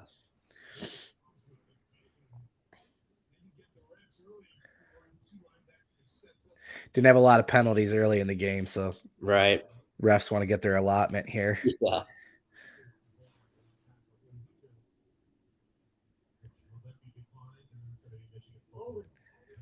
Another holding. There you go, defense. Nice. I'm sure that might have been a factor in it. There's been quite a few holdings, but there always is. Right. Like you said, I mean, that's not. But yeah, that felt like a sack was coming and a hold prevented it. And like I said, that's for me, that's where you have to call it.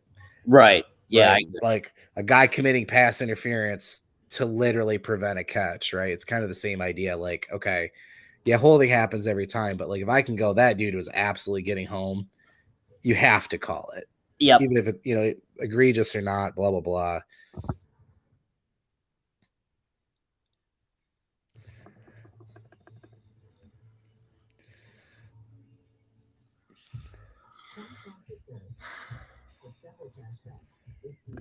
Well, good to see the defense hold firm there. Yep. And again, for real, I love props to ECU there and their coach, like not taking the pity field goal there. Yep. I love that.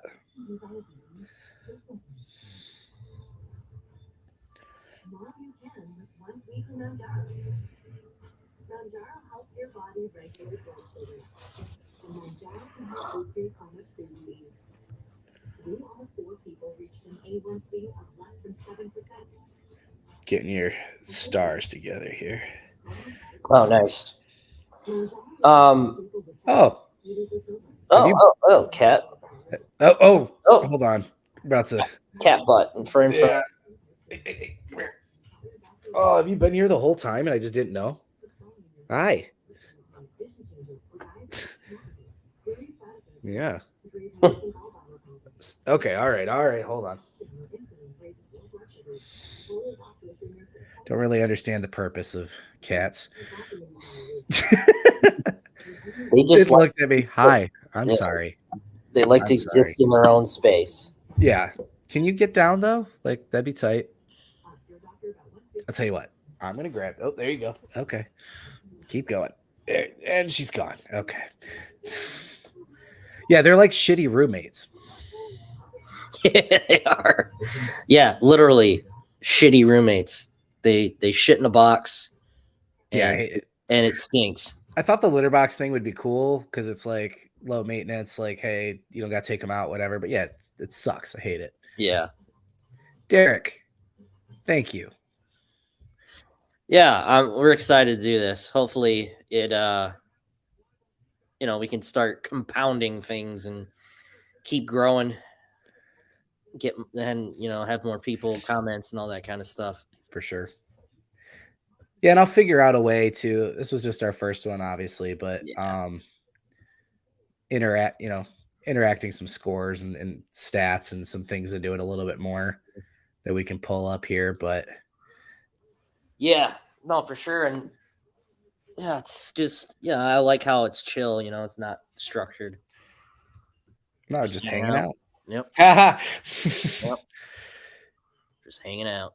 There he is. Ben Hall. Is it or is it Mullings again? That's Stokes. No, that's Ben Hall. Oh, no, there you Hall. Go. Yep. Ben Hall. I did not think it would be this late. What a story. Yeah, man. I would have guessed it. Yeah, me too. I mean, conversation last fall, even the bowl practices, some of the things we're seeing and hearing. Yeah. Oh, almost had to move there too. And you know what's crazy? Like, he's strong. He looks strong, but like, I mean this in a good way. He doesn't look 235 pounds, man. No, he doesn't. He is a lean to like. Well, so you look at those legs, Jesus. Right. That's a dude that could squat like 800 pounds. And the quorum comps, right? In terms of, yep. All 3 freshmen on the field at wide receiver. Mullings back out there. I'd like to see Davis Warren throw the ball a little bit, but I get block situation and in fourth quarter and all that. Well, there we go. Hey, free first down. Appreciate you. Yeah, right. Yeah, thanks for extending the drive. That's a frustrating thing for it. Yeah, so you're coming out, buddy. That's a frustrating thing for a team like this, that you get to play in the big house and oh yeah, That's coaching right there, man. Score doesn't matter. Yeah. Right. You want to come out of this game better, facing competition like Michigan. It's a huge opportunity to, even losing if you're East Carolina, to turn this into something. Yeah. Well, it's good response by the kid too.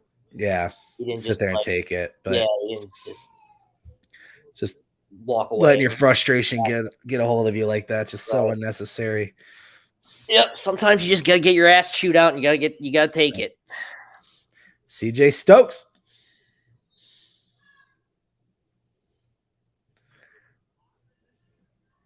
Okay. Oh. Oh God. Well, Yeah. I was just about to say, wow, play action bootleg. Yeah. Okay. Because I was thinking in my head, I'm like, oh, let's see what Stokes does here. Everyone in the world knows he's going to run it. And then. Yeah, JJ said just toss it. Yeah, it's true. Yeah. That turf monster is a real son of a bitch, yeah. I tell you. Going under center on 2nd and 18. Okay. Yeah, you gotta if you feel like you're gonna fall over, you gotta throw that away.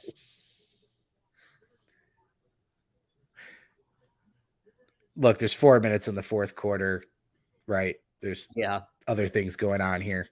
But there we go. But I like CJ Stokes a lot. So now that he's out here, this is an opportunity to talk about that. Yeah. He's a guy that last year maybe was a little light, wasn't shed some tackles they'd like to see.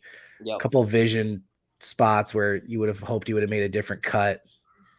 Yep. Freshman year or whatever. And then obviously the fumble at Maryland. I don't know if a fumble's ever been talked about more. But he's a little bulkier now. He's a guy that can catch the ball as well. Right. You'd hope he can get some run and be that third option there. But right now, that room's a lot deeper than it was last year. So right. He's going to have to take advantage of every opportunity, fight for it.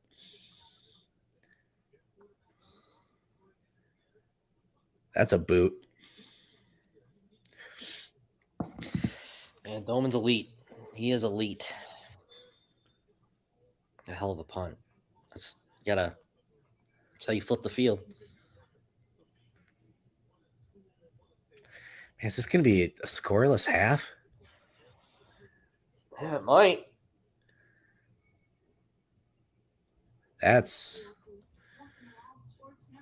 No, Michigan had the touchdown at the end of the third quarter. What am I thinking?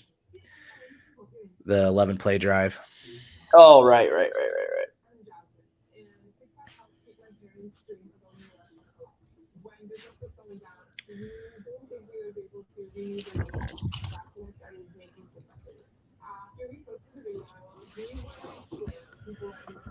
So what am I using for the 3 stars photo? I can't remember what we did last year. Did I just use like a photo for the article? Yeah. Did I just use a photo from the game, or did I Yeah, like I make like a graphic for it, but that doesn't go into the Okay. So yeah, I'll just take a photo from USA Today then. Yeah, I've got. Or did we have like a 3 stars graphic for the article? I don't think we did. Look, I can't remember. I don't think we did. I don't think so either, but I just wanted to make sure.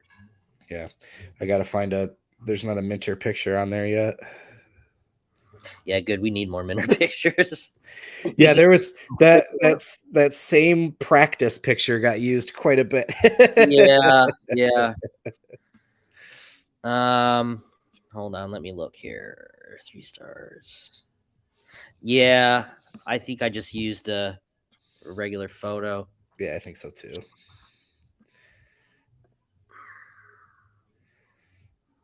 Three stars.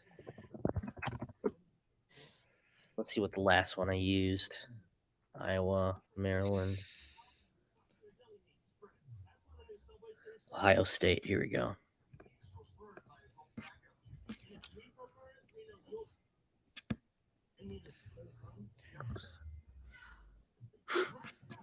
Oh, man. Yeah, it was just a regular photo. I get the feeling my kid has been terrible this entire time. You have a message from the wife? I got one earlier and then not another one, but I've heard her a couple times here yell some stuff, so we'll see what I'm about to get into.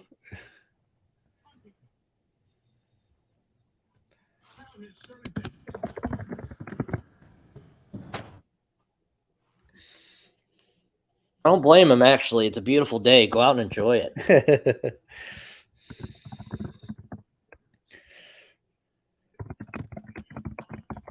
Yeah, I think when we're done here, I'll take him out. We can play a little bit.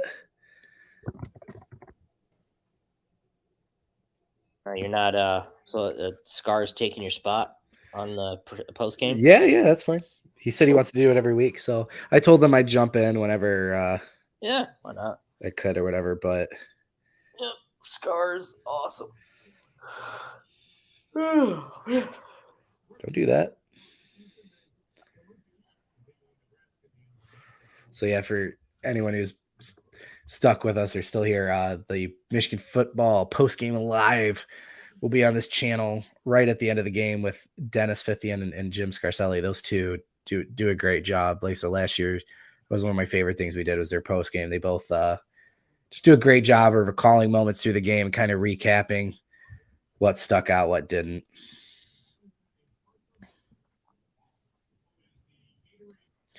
But yeah, for the betting line, folks, it's pretty frustrating that Michigan couldn't get another score in there. Right.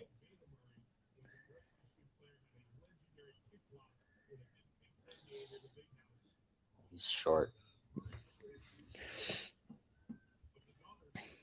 Yeah, Trey Pierce, Atterbury's out there.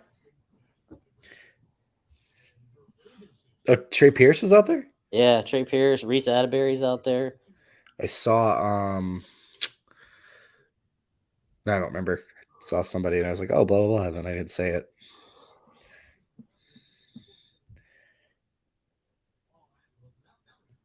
Wow, they gave him the first down. All right. Hey, they gave Michigan a touchdown on. Yeah, true. Good point. Oh, Cody Jones is 14 now. All those guys switching right at the end of camp really messed with me. Yeah. Brandon Hillman just came out of nowhere and massive hit. He's such a forgotten dude just because of how late he came in. Yeah. I don't know how much of a role he could have this year, but I think he's going to be a dude that carves out a pretty big role at some point. And people are like, huh, Notre Dame. Right.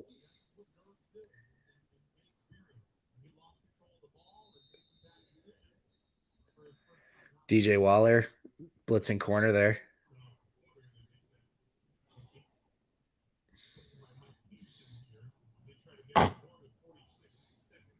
Yeah.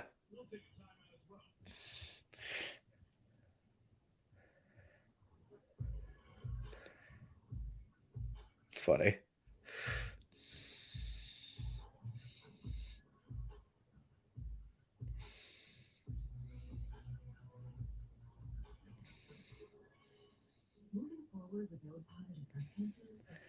All right. So JJ, Roman, and Minter. So is it Moore that's the next game? Or is the next game the one where the next game's the split? Jay and Yep. That'll be fun. So weird. Yeah. The whole thing is just so weird. But hey, I wouldn't have it any other way. Right. That's good old Jim Harbaugh, right?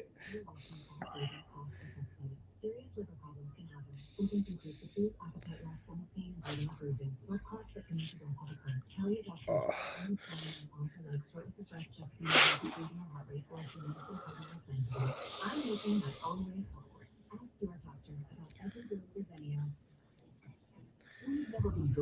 So good day for Michigan in the red zone today, except obviously they had the turnover on downs, but yeah. Yep, converting touchdowns, not field goals is we saw a first down pass. in the red zone go to the end zone. That was not a common occurrence last season. Yep.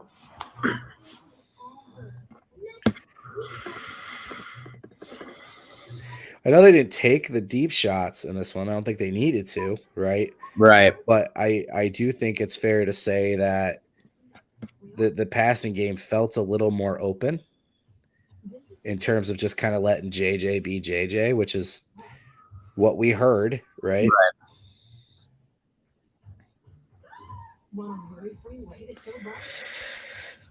But I'm willing to chalk a lot of things up to rust today.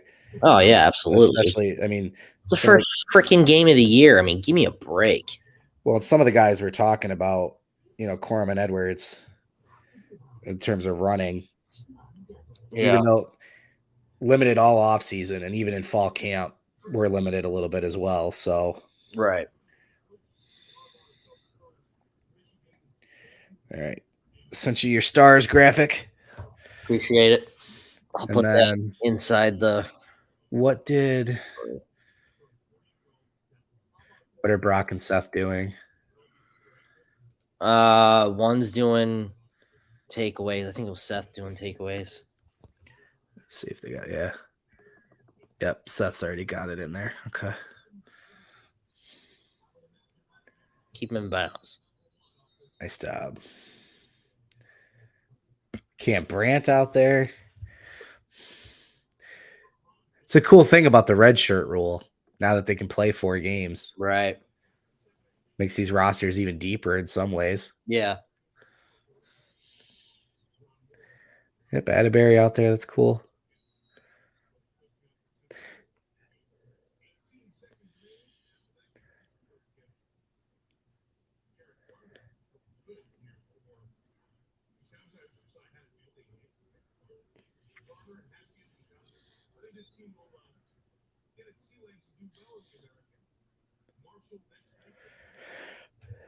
I know he's starting to get a lot more, but I still don't think Jay gets enough love.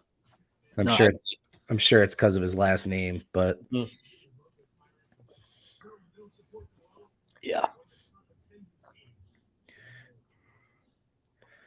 Joey Velasquez sighting.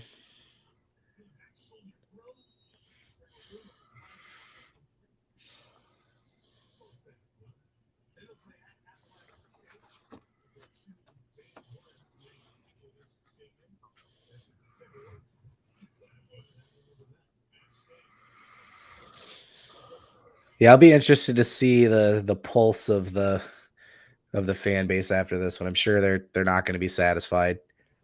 No. I mean, well, there's always going to be people that aren't satisfied. I did think that you could see some more points, get 40, 50 up there, but ECU's defense was good at points today. I mean, like I said, their gap integrity and what they were doing in the run defense was impressive. Yeah, I agree.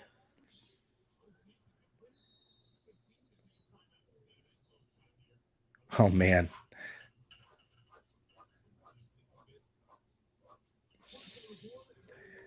They're fighting for it. Give it to them, man.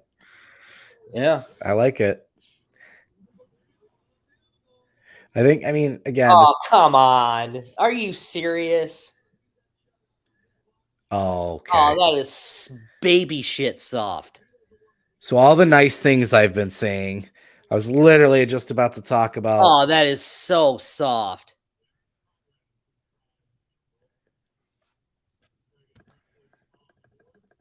That's oof. James Franklin would be proud. If you're not going to take the field goal earlier, what are you doing, man? Oh yeah, look at Minter. Yeah, if there is a football god, he'll miss this. Yeah. Disgusting. That is so soft. On 3rd down, too. That's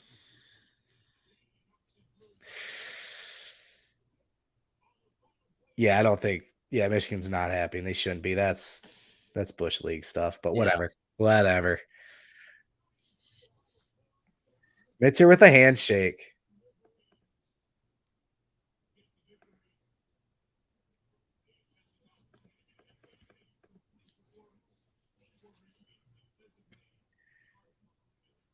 Well, another thing we haven't really talked about, and that's probably a good thing. It didn't look like, we were coming into this game with a lot of questions about injuries.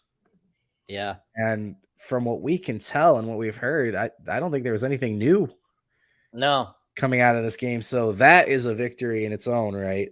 Yep. No, they stayed healthy. Yeah, I mean, not much more you can really ask for. I mean, yeah, no one's going to play a perfect game, so there's always going to be things to look at. There's going to be stuff on tape that they're going to show, like missed tackles in space, run blocking wasn't there. Wow, that was a very Jim Harbaugh move right there. Wow. That's awesome. Off for a total of 5 seconds. Yeah. Wow. That's good stuff. Wow. Well, there you go. So Michigan's first game of 2023 in the books. JJ on the screen now. If you're watching Peacock, 26-31, 280 yards, 3 touchdowns. Again, I don't know what else you could ask for from your quarterback. Number 1 target today was Roman Wilson, 6 for 78. He caught all 3 of those touchdowns wearing the number 1 jersey.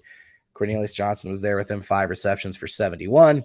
Colston Levelin, Donovan Edwards, each adding 4 receptions of their own. So that's going to wrap it up for us guys here in the press box, our Hangout stream. We appreciate you guys jumping in and adding questions and comments. That was exactly what we were looking for. Again, we just want a Hangout vibe. So join us next week. We're going to do the same thing for the second game of the year. Come in and hang out. And for those of you looking for more Michigan football content, I've got great news for you. We're just getting started. Dennis and Scar are going to take over in a moment here on this channel with Michigan Football Postgame Live. We are going to have player comments, articles, intel, all that information starting today, running through the rest of the weekend over at michigan.rivals.com. If you're not a subscriber already, we would love to have you. And then tomorrow, again, we keep rolling. We're going to have Josh and I back with our regular podcast format, held to the podcast at 6 o'clock. And then the return of the wizard himself, Steven Toski, going to join me at 8 o'clock. And we'll have cut-ups where we'll go through some film and break down some of the biggest plays from this game. But otherwise, had a good time, Josh, hanging out with you. Yep, absolutely. It was fun. Sure. We'll do it again next week. Put a bow on it. Michigan 30, East Carolina. I almost don't want to say it. That was one of the saddest field goals I've ever seen, but East Carolina 3. Soft.